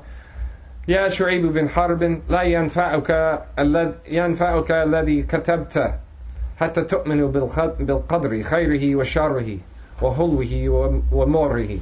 He said, "O Shu'ayb ibn Harb, what you have written, الذي كتبت, that which you have written, will not benefit you. حتى تؤمن بالقدر, until you believe in the qadr, خيره وشره, it's good and it's bad, وحلوه, and it's sweet, ومره, and it's bitter. كل من عند الله عز وجل, all of it is from Allah Azza wa Jal." And most of the rest of this, where he's quoting the ayat, is all related. All of this related to this topic. يا شعيب بن حرب والله ما قالت القدرية ما قال الله وما قالت الملائكة ولا ما قالت الملائكة ولا ما قال النبيون ولا ما قال أهل الجنة ولا ما قال أهل النار ولا ما قال أخوهم إبليس لعنة الله. Here he says, "O Shu'ayb ibn Harb, the Qadariyah," we talked about them before. They say that Allah didn't know what you were going to do before you did it, because this would be injustice for Him to create you and not know what you were going to do, and He doesn't have anything to do with any of this. All of the bad that happens, that's going on, He's got nothing to do with that at all. This is what they say. So he says, the Qadariyah do not say what Allah said, and this is the way he said it. Wallahi, by Allah. ما قالت القدرية ما قال الله. The Qadariyah, by Allah, they don't say what Allah says. ولا ما قالت الملائكة, nor do they say what the angels say, nor do they say what the prophets say, nor do they say what the people of paradise say, nor do they say what the people of the fire say, nor do they say what their brother Iblis, Allah's curse upon him, says. And then he quotes these ayat. He says, قال الله عز وجل أفرأيت من اتخذ إله هواه وأضل الله على علم وختم على سمعه وقلبه وجعل على البصر غشاوة فمن يهده من بعد الله أفلا تذكرون. And this one, the meaning of it, have you not seen the one who takes as his God, Ilahu, Has you not see the one who takes as his God, Hawahu, his desires? Do you not see the one? Have you not seen the one who takes his desires as his deity, as his God? And then he says, وَأَدَّلَّهُ اللَّهُ عَلَى إِلْمٍ. أَدَّلَّهُ اللَّهُ. It means literally Allah let him stray. Allah strayed him, is the meaning of it. أَدَّلَّهُ اللَّهُ عَلَى إِلْمٍ. And this is where the problem is if you're reading the translation. Okay? Because the translators, when they translate it with a little bit of Qadariyah going on. Because they don't want to say some of what the ayat says. Because people get into arguing, yo brother, the meaning of the ayat, this is why he's quoting the ayat. Because of what it says in it in Arabic and what it means. So the meaning here is, وَأَدَّلَّ اللَّهُ عَلَى إِلْمٍ. Allah caused him to stray with knowledge. meaning Allah knowingly caused him. وَخَتَمَ عَلَى سَمْعِهِ, or Allah caused him to stray, and He sealed upon him his hearing. He sealed up his hearing. وَقَلْبِهِ, and his heart. وَجَعَلَ عَلَى بَصْرِهِ, and He placed over his vision غِشَاوَةً, He placed a cover over his vision.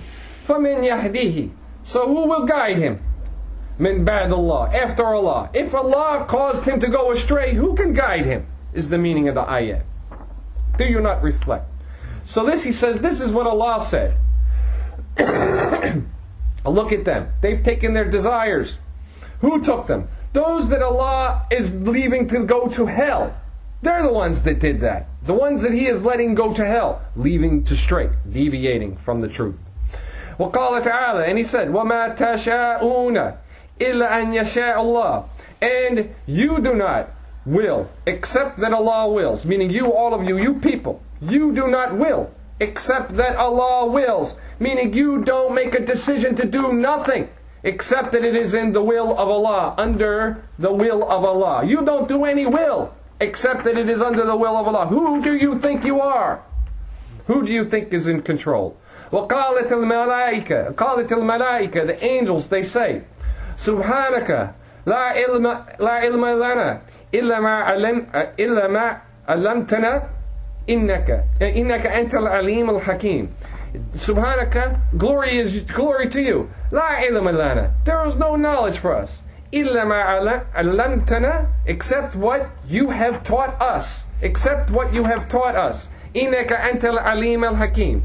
You are the one who has the knowing one, the wise. And the meaning of this is that the angels, Allah asked, if you know, then name the names of these creatures. When they asked, why are you making Adam? And then they said this, well, of course we don't know. All we know is what you taught us. That's all we know. We don't know anything but what you taught us. وَقَالَ Musa, and Musa alayhi salam said, إِنْ هِيَ إِلَّا فِتْنَتُكَ تُضِلُّ بِهَا مَنْ تَشَاءَ وَمَنْ تَشَاءُ وَتَهْدِي مَنْ تَشَاءُ. He said, it is but. In here is if again. In here means it is. It. Hiya illa. It is but fitnatuka. It is, he's saying to Allah, it is but your fitna, your trial, meaning the trial that you have sent. Tudillu biha man tasha'u. You cause to stray by that fitna, that trial, whom you will. Wa tahdi man tasha. And you guide whom you will. This is what Musa alayhi salam said to his Lord. This is about his people, that this is a trial, this is something they're going through, meaning you're the one in charge of these people. They're your creatures. And this is a fitna. They're going astray because they can't handle the trial, because they're weak. You do with whom we will with your slave. وَقَالَ نُوحَ alayhi salam وَلَا يَنْفَعُكُمْ نُصْحِي إن أردت أن أنصح لكم إن كان الله يريد أن يغويكم هو ربكم وإليه ترجعون. He said, ولا ينفعك نصحي. My advice will not benefit them. Will not benefit them. He said, in aradtu an ansaha lakum. Even if I wanted to give them advice. In kana Allahu yuridu. If Allah wants to. An yugawiyakum.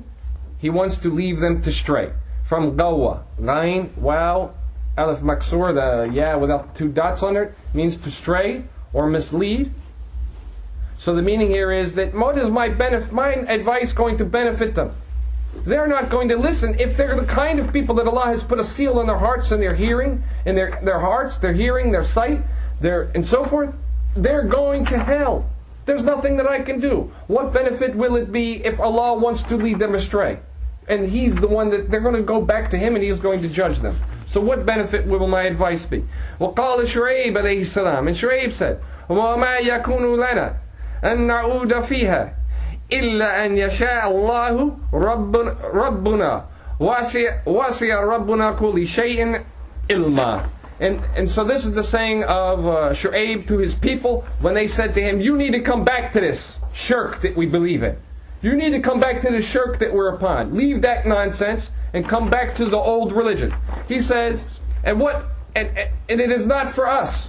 It is not for us to return to it. إِلَّا أَنْ يَشَاءَ اللَّهُ, except that Allah will. Meaning we are not going to go back to committing that shirk unless Allah decreed that. This Shu'aib alayhi salam talking.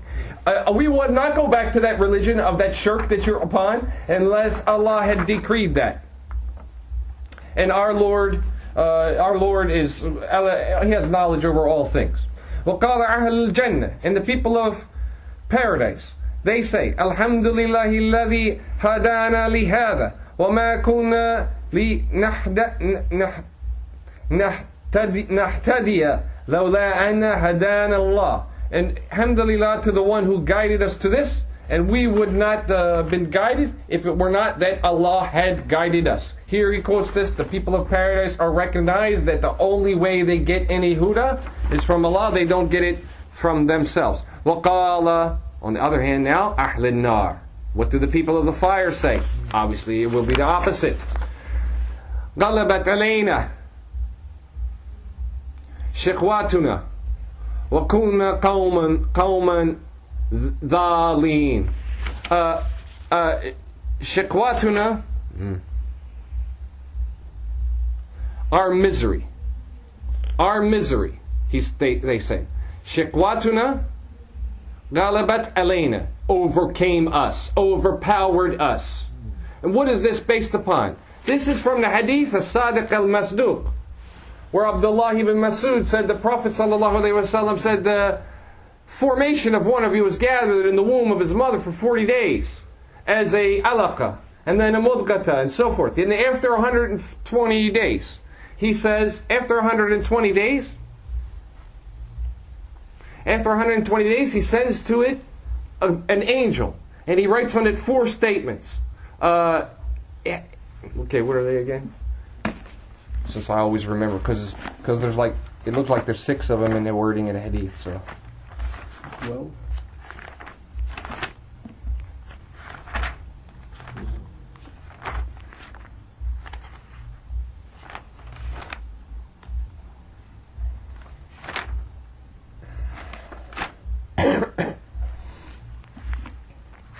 Okay, he writes to him, Ajlahu, his lifespan, wa rizqahu, his provisions, wa shaqiyun, sa'idun. Okay, amalahu, the first one is his actions, amalahu, wa ajlahu, his actions, his lifespan, his risk, his sustenance, wa shaqiyun, sa'idun. And is he to be shaqiyun, miserable, sa'idun, or is he to be happy?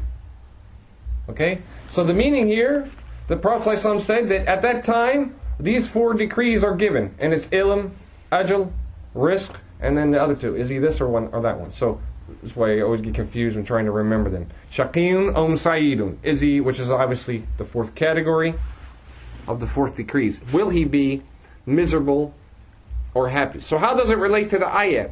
Is what comes after that in the hadith.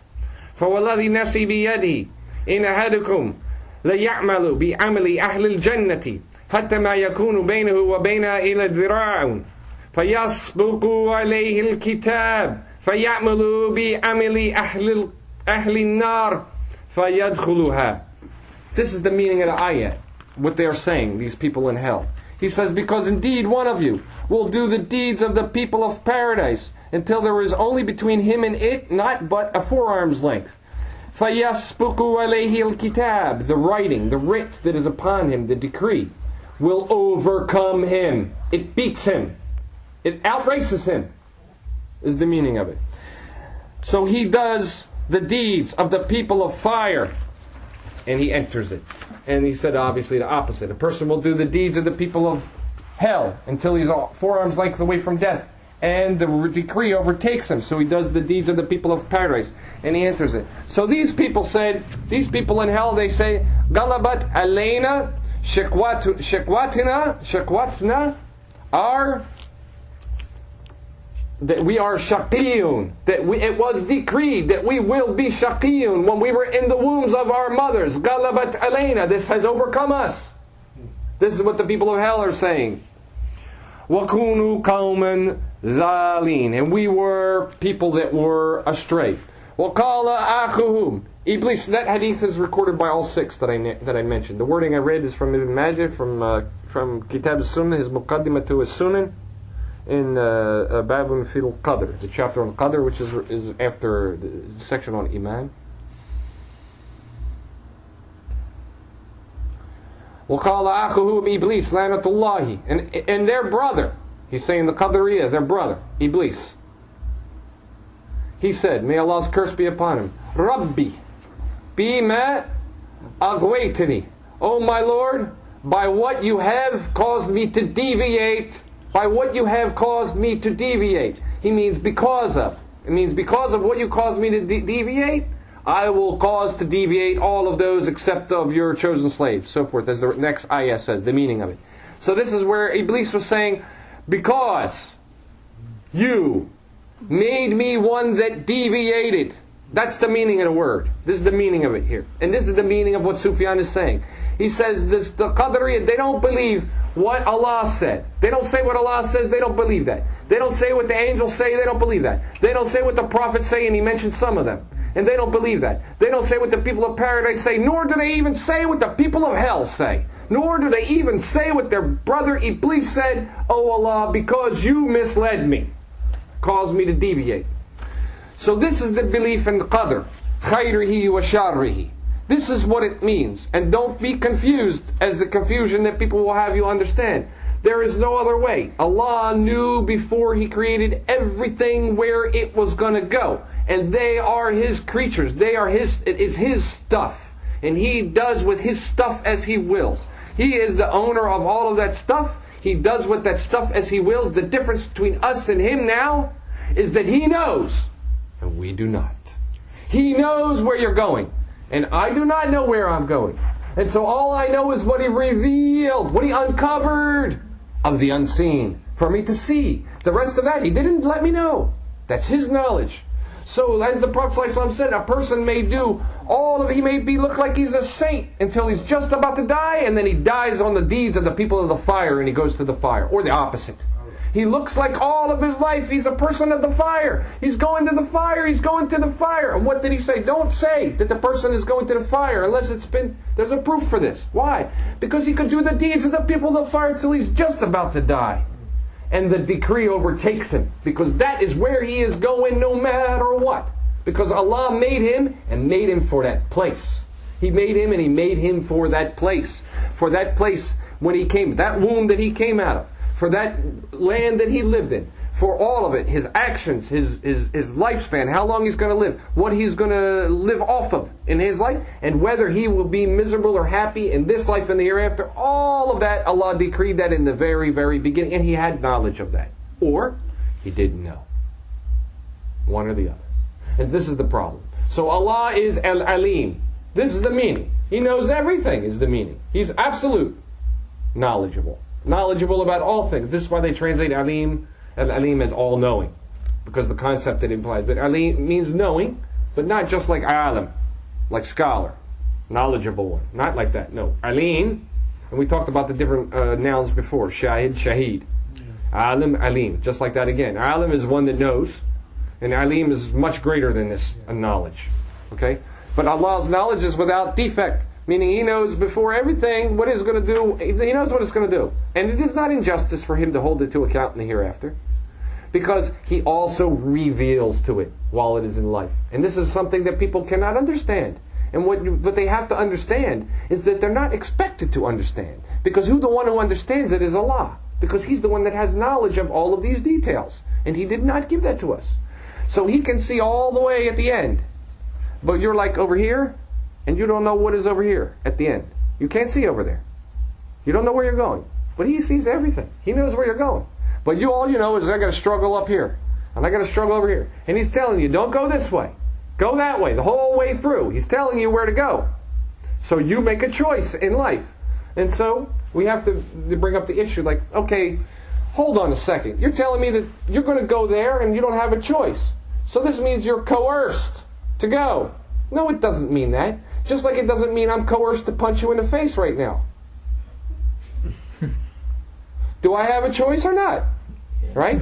We know in real time we have a choice. To do right or to do wrong. We know that. The difference is he knows what we're going to choose. That's the difference. And we don't. So I know what I'm doing now, but I don't know what I'll do tomorrow, the next day, what I will die upon. He knows all of that. Or you say he doesn't.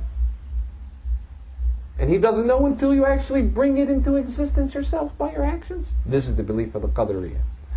So this is why they call them the dualists. They believe in two gods because they believe that Allah created the stuff and gave it abilities and then it went and did whatever it wanted and decided how it's going to work. After that, which is the end, Ya Shu'aib, La yanfa'uka ma katabta hatta tara salata khalfa kulli barrin wa fajrin.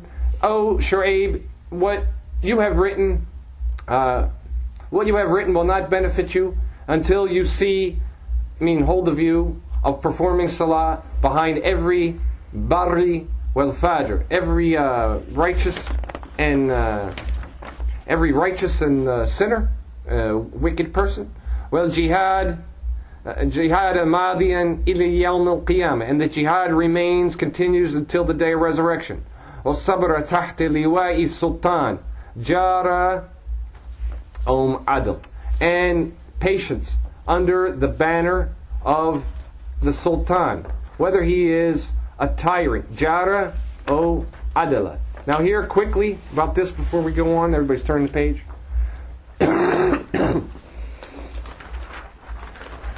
He said this will not benefit you unless you hold the view of salah behind every righteous person and wicked person, meaning every imam, every khalifa, every amir, every sultan that leads the country, every king, whatever. Whether the one that appoints the people to lead the Jummah prayer and the Eid prayers and so forth, as you're coming up with to mention that. And the Jim word, that we already recited the text and explained it and translated it. It remains until the end of time, till Al-Qiyamah, that it will abide. What? With the rulers, the Muslim rulers. Under the banner of the Muslim rulers, and also, as-sabra tahti liwa'i sultan, and have patience under the banner of the sultan. It means have patience even if some of your rights are taken. Have patience even if some of your rights are taken. So we're not going to talk about anything about whatever goes on in politics in different lands. It means have patience with whatever of your rights are taken. Taken what then? By a sultan. The sultan. The one in charge of affairs. The leader over the people. The one who has sultan, authority, power over the land. Jara, tyrant. Adl, or just. Tyrant or just. Now this is important to note quickly. And we'll quote a hadith. This hadith will be number 7053. So this is a good one for, we had our Tirmidhi lessons, we mentioned one of these hadiths that mentions sultan. There are some foolish people that like to say things based, people like to say make fatwas based on what they know. They say things based on their knowledge, a little bit what they do know, they start piecing it together without even looking to see what is going on. So there's some people, some foolish idiots that go around saying, there's no such thing as a sultan in the Sharia. There is only Khalifa.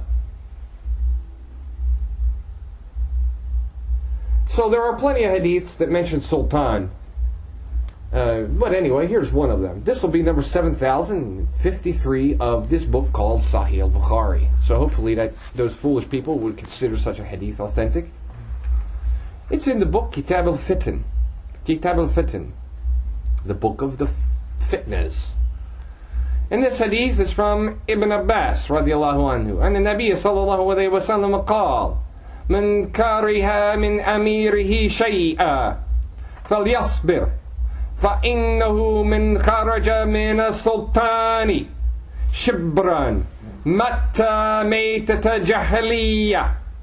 This hadith from the Prophet ﷺ that just so happens to be in this here book, Sahih al-Bukhari, from Ibn Abbas, that the Prophet ﷺ said, whoever dislikes from his amir, his commander, his leader, and we mentioned the amir could be of any nationality before, and something that relates to that. Whoever dislikes something from his amir, فَلْيَصْبِرْ, then let him have patience. For indeed, whoever leaves a handspan from a sultan, from the sultan. So here is the word in Sahih al-Bukhari for the fools who don't accept that there's such a thing as sultan in the Sunnah, in the Quran and the Sunnah. Whoever leaves the sultan a handspan, he dies the death of jahiliyyah. He dies the death of jahiliyyah. This means, of course, the leader of the Muslims that has authority, that this person leaves obedience to the ruler, complaining that he's not getting his rights, that he's being oppressed by that leader of that country, that Muslim leader of that country. We have to make the point that we're talking about Muslim leader of the country. So the people that separate from them cause division and discord and die in that, separate from obedience to the Muslim ruler of the country, die in discord and disobedience like that. He said, Mata, they die the death of Jahiliyyah. Now we mentioned before, so this is the case with What's the meaning of leaving the sultan? It means, kharaja min, a sultan here, it means leave from his obedience. That's the meaning of it. Because this is when we look at all the hadiths. Now, mind you, this is one of the times it comes up in Sahih al-Bukhari, okay? And sometimes the word is different than sultan. But the reason why I chose this one was because some people say there's no such thing as sultan, okay? Because this word was used by the Prophet ﷺ. This is the point. The hadith is authentic. It's already, we already cleared that out, inshallah, that it's in Sahih al-Bukhari. In some of the versions he said, فَإِنَّهُ مِنْ فَرَقَ الْجَمَاعِ, whoever separates from the jama'ah. So the jama'ah is the one that is, here in the meaning of that, is the one that is under the ruler that rules all of the people. He has sultan over all of the people. He has authority over all of the people. He has the police force, he has the army, he has the courts, they chop the hands, they stone the adult, all of the sharia. He's in charge of implementing the laws, so he has sultan. It doesn't mean like just my house, and then you have to obey me. When you leave my house, I have no authority anymore. That's sultan also. And the Prophet ﷺ said that it's not allowed for one to be led in his sultan without. And they say that that this is acceptable. The prayer, meaning he shouldn't be led in. A man should not be led in his house or his sultan. There's another hadith like this, meaning that the person should not be led the prayer in his house or in the area of his authority, his sultan. But they say that the meaning of this is he can give permission for somebody else to lead the prayer, but it's not that one should just assume that, okay, well, I'm the knowledgeable person, so I should lead the prayer in your house or your masjid and so forth. This is the meaning of in that hadith. After that, so the last part, quickly, the rest of it is quicker. قال شعيب فقلت لسفيان, Shu'aib said, so I said to Sufyan, Ya Abu Abdullah, as-salatu kullaha? He says, Abu Abdullah, all of the prayers, meaning about behind the righteous or the wicked one? قال لا, he said no. ولكن صلاة الجمعة والعيدين. No, but صلاة الجمعة and the two Eids. Meaning you don't have to pray every single prayer behind a wicked, tyrannical imam or the person that he puts in the masjids to lead the prayer and so forth. That's not what I mean. Rather, the Jummah prayer and the two Eid prayers. Sali khalafa min adrakta. Pray them behind whoever you catch them with, in other words. وَأَمَا سَائِرُ ذَلِكَ. As for the rest of that, فَأَنْتَ مُخَيِّرٌ. Then you have the choice. You have a choice. لَا تُصَلِّي إِلَّا خَلْفَ مِنْ تَثِقُّ بِهِ. Don't pray except behind one that you believe is trustworthy, or you believe you trust in him. Well, trust in his, what he says after that. What? وَتَعَلَّمُوا أَنَّهُ مِنْ أَهْلِ السُّنَّةِ وَالْجَمَاعَةِ. You trust him and you know that he is from أهل السنة والجماعة. يا شعيب بن حارب إذا وقفت بين يدي الله عز وجل فسألك عن هذا الحديث فقل يا ربي حدثني بهذا الحديث سفيان بن سعيد الثوري ثم خلي بيني وبين ربي عز وجل. And then he said, "Oh Shu'ayb ibn Harb, when you stand in front of Allah, between the hands of Allah Azza wa Jal, meaning in front of Allah, then ask him, and then he asks you about this hadith, then say, oh Lord, this hadith this narration, in other words, was narrated to me by Sufyaan ibn Sa'id ath-Thawree, then leave me to my Lord, or leave me with my Lord is the meaning of it." This statement is odd in Arabic for the non-Arab to look at. خَلِّ بَيْنِي وَبَيْنَ. It means leave between me and between him. But really the meaning is just leave me with him. Leave me alone. Leave him with me, or leave him to deal with me, is the meaning of it. So this is the whole text from Sufyaan ath-Thawree. And there was one other point that we wanted to mention, and so it be understood, about the hadith of Sadiq al-Masduq that I forgot to mention. So I'll mention this quickly, and this is very important. The hadith of Sadiq al-Masduq, the one from Abdullah ibn Mas'ud, about the formulation of the child in the womb. This is the pinnacle hadith, the paramount hadith for the belief in Qadr of Ahl Sunnati wal Jama'ah. Similarly, as we mentioned when we explained the text by Imam Ahmed al-Sul al-Sunnah, that he quotes that one when he's talking about the hadiths of the Qadr that relate to Qadr and the importance of believing in it, all of them. He says, for example, the hadith of Sadiq al-Masduq, the hadith that I quoted. And so what is important there is that it says in there 40 days, 40 days, 40 days, 120 days. Now there are different wordings that might cause some confusion for people. So why I'm mentioning that this is the paramount, the most important fundamental hadith about the Qadr, and that it is believed in like that, 120 days. Maybe a couple days more, a couple whatever. This is important. And why? Because Imam Ahmed, rahimahullah, was asked, this is from Abu Dawud, number 1044 in his Masail of Imam Ahmed, where he asked Imam Ahmed questions or narrated questions that were asked to him. Sa'altu Ahmed, Sa'ala an Saqti yusalli alayhi. He said, I heard Sami'atu Ahmed Su'ila an Saqti. I heard Ahmed being asked about the miscarriage. This is Masail al-Imam Ahmed Riwayati Abi Dawud. This is the questions that Abu Dawud asked Imam Ahmed. It's called Masail al-Imam Ahmed, and it is compiled by Abu Dawud. It is written by Abu Dawud. So it's Masail, the Masail of Imam Ahmed, the one compiled by Abu Dawud. There are a number of those that compile, like his son Abdullah has one where he compiled the questions and answers. His son Salih has one. Ishaq ibn Mansur has one. Ishaq ibn Ibrahim ibn Hani is called Ibn Hani. Usually, a bunch of people have these collections of questions and answers that they asked Ahmed. This one is from Abu Dawud, the author of the Sunnah. So he says, I heard Ahmed being asked about the miscarriage. Yusalli alayhi is salat al-janazah, in other words, performed for that miscarried baby, the baby who is miscarried. قال إذا بلغ 4 أشهر يغسل ويصلي عليه لأنه ينفخ فيه الروح بعد 4 أشهر. He says when he reaches, the child in the womb has reached 4 months, then he is to be washed and the prayer is to be performed for him, because the soul has been breathed into him after 4 months.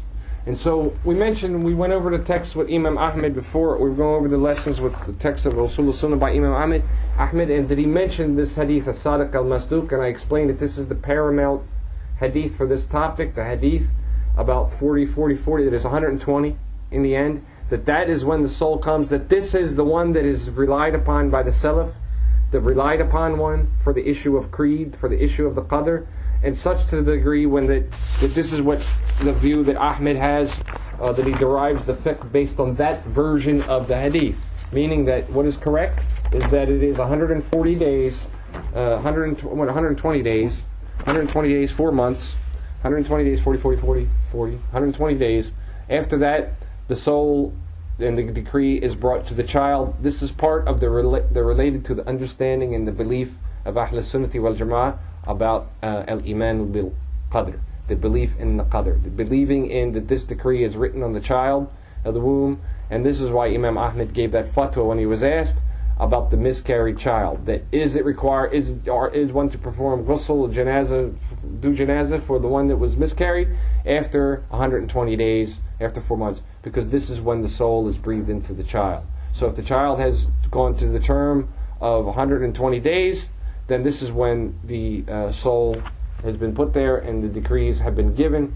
And so this is a very important matter, so don't be confused. And why I say that? Because there are some versions that after Imam Muslim brings this hadith in his Sahih, he brings some other versions that al-Bukhari didn't consider authentic enough to put in his Sahih. And so some of them, the wording causes confusion for people. And then some of the later scholars, even some of them that are supposed to be, that follow the madhab, that are Hanbalis, they said they try to harmonize between the meaning of this one and that one, and so forth. And they start talking about, well, maybe it means this, and maybe it means that, and they didn't look back at what did Imam Ahmed himself actually say about this topic. So this is a very dangerous matter. So that we mentioned before that sometimes Muslim brings some hadiths that they're like support because whatever is in it that meets the meaning of the other ones, so it's good enough to bring it. But sometimes he brings some that he's showing that there's something wrong with the chain, there's something wrong with the wording, and the ones before are the correct ones. And fact that he brought those other ones, he's showing you what is wrong with them because these are correct, and then he'll bring more that are correct again afterwards. So some people have said, well, because it's a Sahih Muslim, it's Sahih, period, that's it, we're not talking about it anymore. And then after that, we're going to try to harmonize between these, and such to the degree that they start saying, okay, well, maybe it's not 120 days. And this is a problem. And this is why I said that the Salaf use that hadith, as-Sadiq al-Masduq, as the decisive hadith on explaining and understanding the Qadr.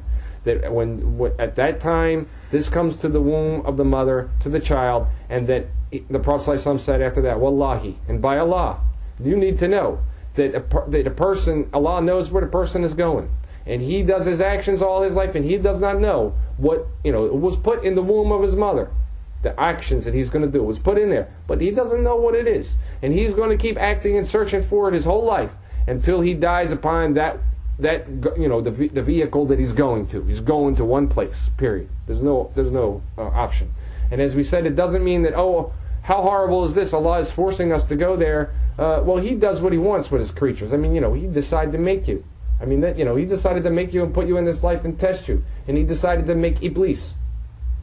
And He decided to make hell. And He decided to fill it with people and stones.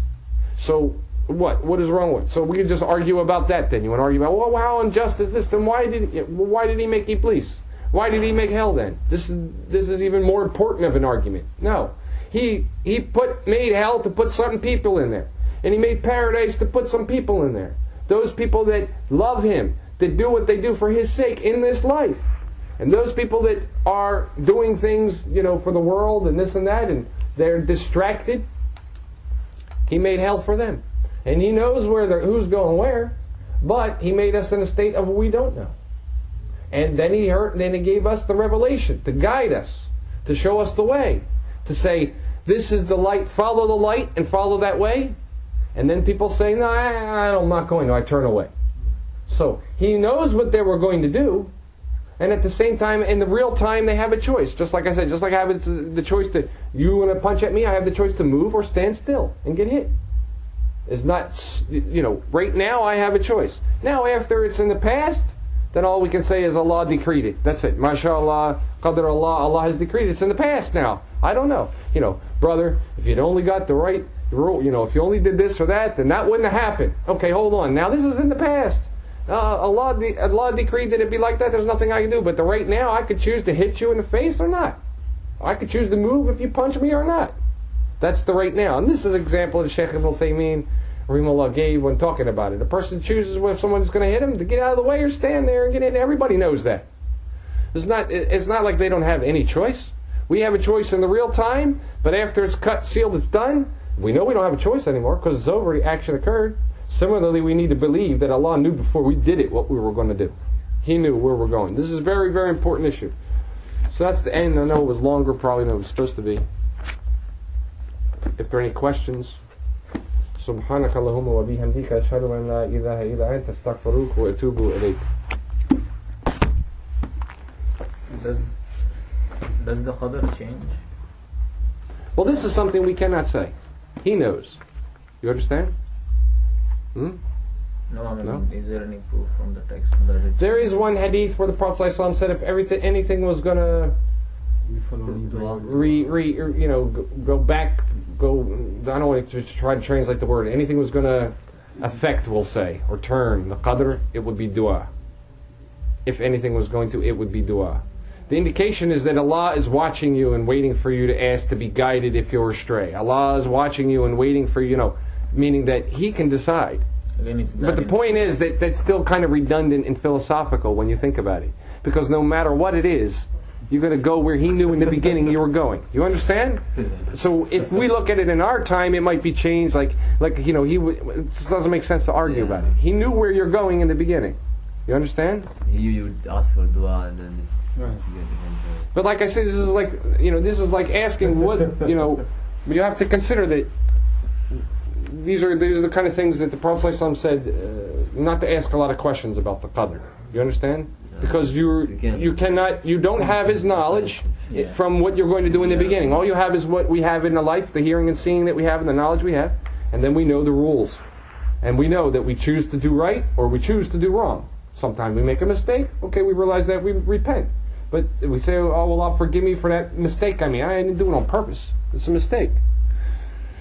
After, let's say, something already happened, can we say that because of your fault it happened? No, you can't blame the sin on Allah. No, because of this guy, he did the mistake. Because of this it happened. Because he did not study well, that's why he fell. Well, Allah Alam, I don't know. I'd have to think about that one. Can you say it like that? I don't know. You should, there's a better way to say, people that don't study, they fail, brother. You know what I'm saying? When one doesn't study, they fail. This is normal. Obviously, when we say, you're the one that you're in a car crash, you say you're the one that did it. You are the doer of that action, right? But Allah created you and what you do. So there's this aqidah topic that we're talking about. Now when we're talking about in real time and real life, then we know that we are doing actions. We don't know what He planned out. We don't know how it works until after it's happened. Then we know. But now for us to say, to blame these matters, there's certain things that we want to just be careful about how we articulate it and think about it, how we say it. And all of them I can't give an answer to. Allahu Alam. This is out of qadr.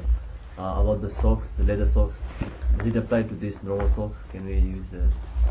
Yeah, the majority of the Salaf held the view that, and we read this lesson in Sunan at-Tirmidhi before, that the majority of the Salaf held the view that provided that they're thick, they can be wiped over. And so we won't get into what's that mean, but this is what at-Tirmidhi quoted from Ahmed and Ishaq and all these other imams. But Shafi doesn't allow it at all. And he doesn't allow it at all. He said they have to have they have to be khufs. Like leather. But the majority of the early scholars held the view that provided that they are some thickness to them, that they can be wiped over.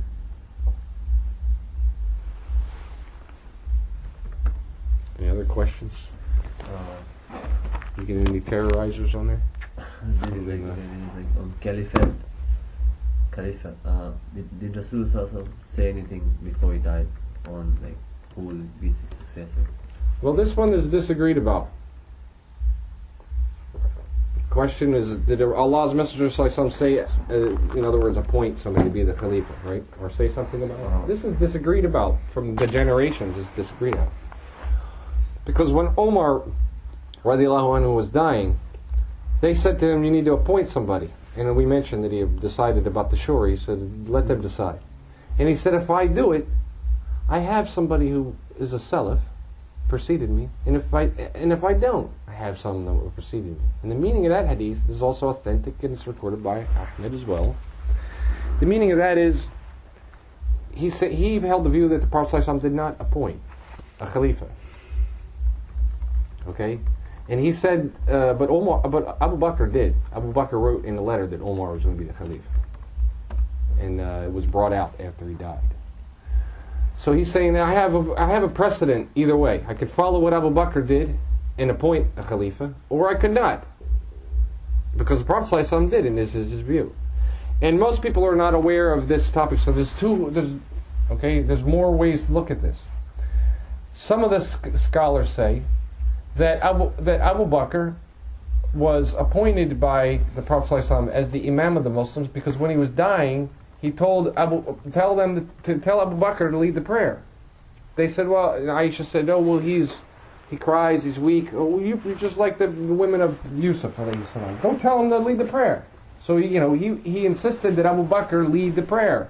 And this hadith is recorded by Bukhari and others. So it's very clear that he was very insistent that Abu Bakr should lead the prayer, and he was dying. He was dying, and he made Abu Bakr lead the prayer. Right. So this is very clear. So this is an indication of who is the Imam. Do you understand? That he's saying, okay, right outside the door there, I'm dying. Make Abu Bakr lead the people in prayer right out there while they know I'm in here dying. Then he came out and he stood next to it. And there's different wordings in the hadith. So some of them have him standing here, and some of them have him standing here or sitting here or sitting there. There's different versions of the hadith. And the meaning that some of them say that he was following Abu Bakr. Abu Bakr was following him. And the people were following him. Because when he came out, they were confused. So they thought that he's going to complete the leading of the prayer. So they start trying to follow him. But he was following Abu Bakr because he was standing on his left side. And Abu Bakr was trying to follow him because he's the Prophet ﷺ. So different versions of the hadith are reported. He stood here, or he stood here, or he sat here, or he sat here, and so forth. So some of the scholars, even it's like Ahmed and others, they refer to this as an indication from the Prophet ﷺ that he appointed Abu Bakr to be the Imam. But Omar himself didn't bring this out. And he does tell us the story of how Abu Bakr did become the Imam. Okay? And it's not the way people think. And it's not the way people say. In fact, what people say is false.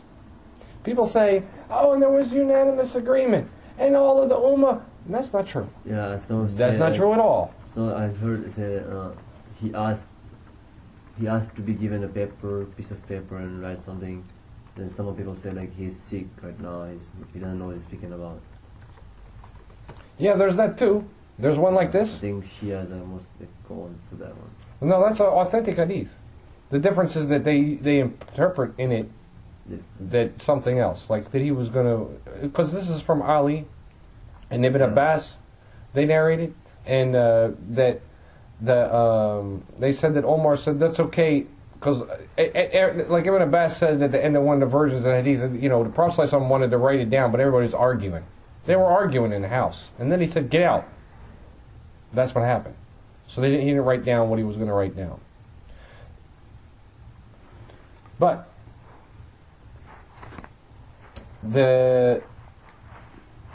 at the time when Umar radiallahu anhu was when Abu Bakr was made the Khalifa by the Sahaba, what happened was, Sa'id ibn Ubadah and some of the Ansar, he was from the Ansar, and he he was making a claim to be the Khalifa.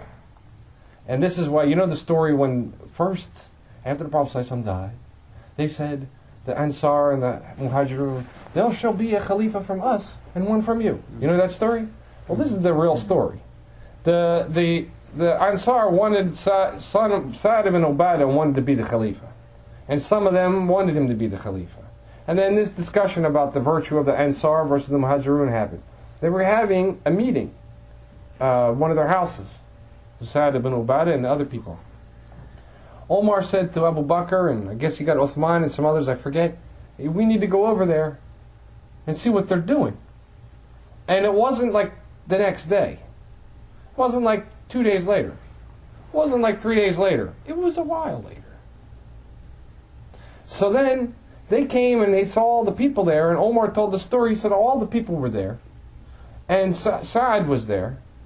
And they start talking the different back and forth about. They said this is what we think, and Abu Bakr said, well, you know, this is our status. We are from the Quraysh. You're the Ansar. You know what the Prophet ﷺ said about the Quraysh? He said this matter is for the Quraysh, the matter of leadership. Did he not? Yes, he did. Okay. And then Omar said, then I saw the people were looking around and like there were. He said, I was afraid there was going to be fitna. So I grabbed Abu Bakr's hand and I said, Abu Bakr is the Khalifa, like that. And then everybody else started grabbing on, and then Sa'd ibn Ubadah left. And he left. He never accepted Abu Bakr as the Khalifa. So that's actually how it happened. It wasn't like there was some democratic vote, and Omar was like, all right, look, Abu Bakr is the Khalifa now. Who says otherwise? Like that. That's what happened. Okay?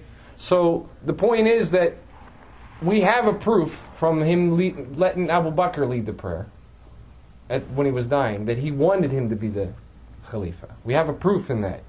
And this is what the scholars say, the people from Ahl Sunnah, the early scholars, they say this is a proof that Abu Bakr, the Prophet ﷺ wanted Abu Bakr to be the Khalifa. But, like I said, we have to mention that Omar wasn't saying that. He wasn't saying in the beginning, oh, by the way, this is a proof all by itself, that's enough. And we shouldn't have anything else. English.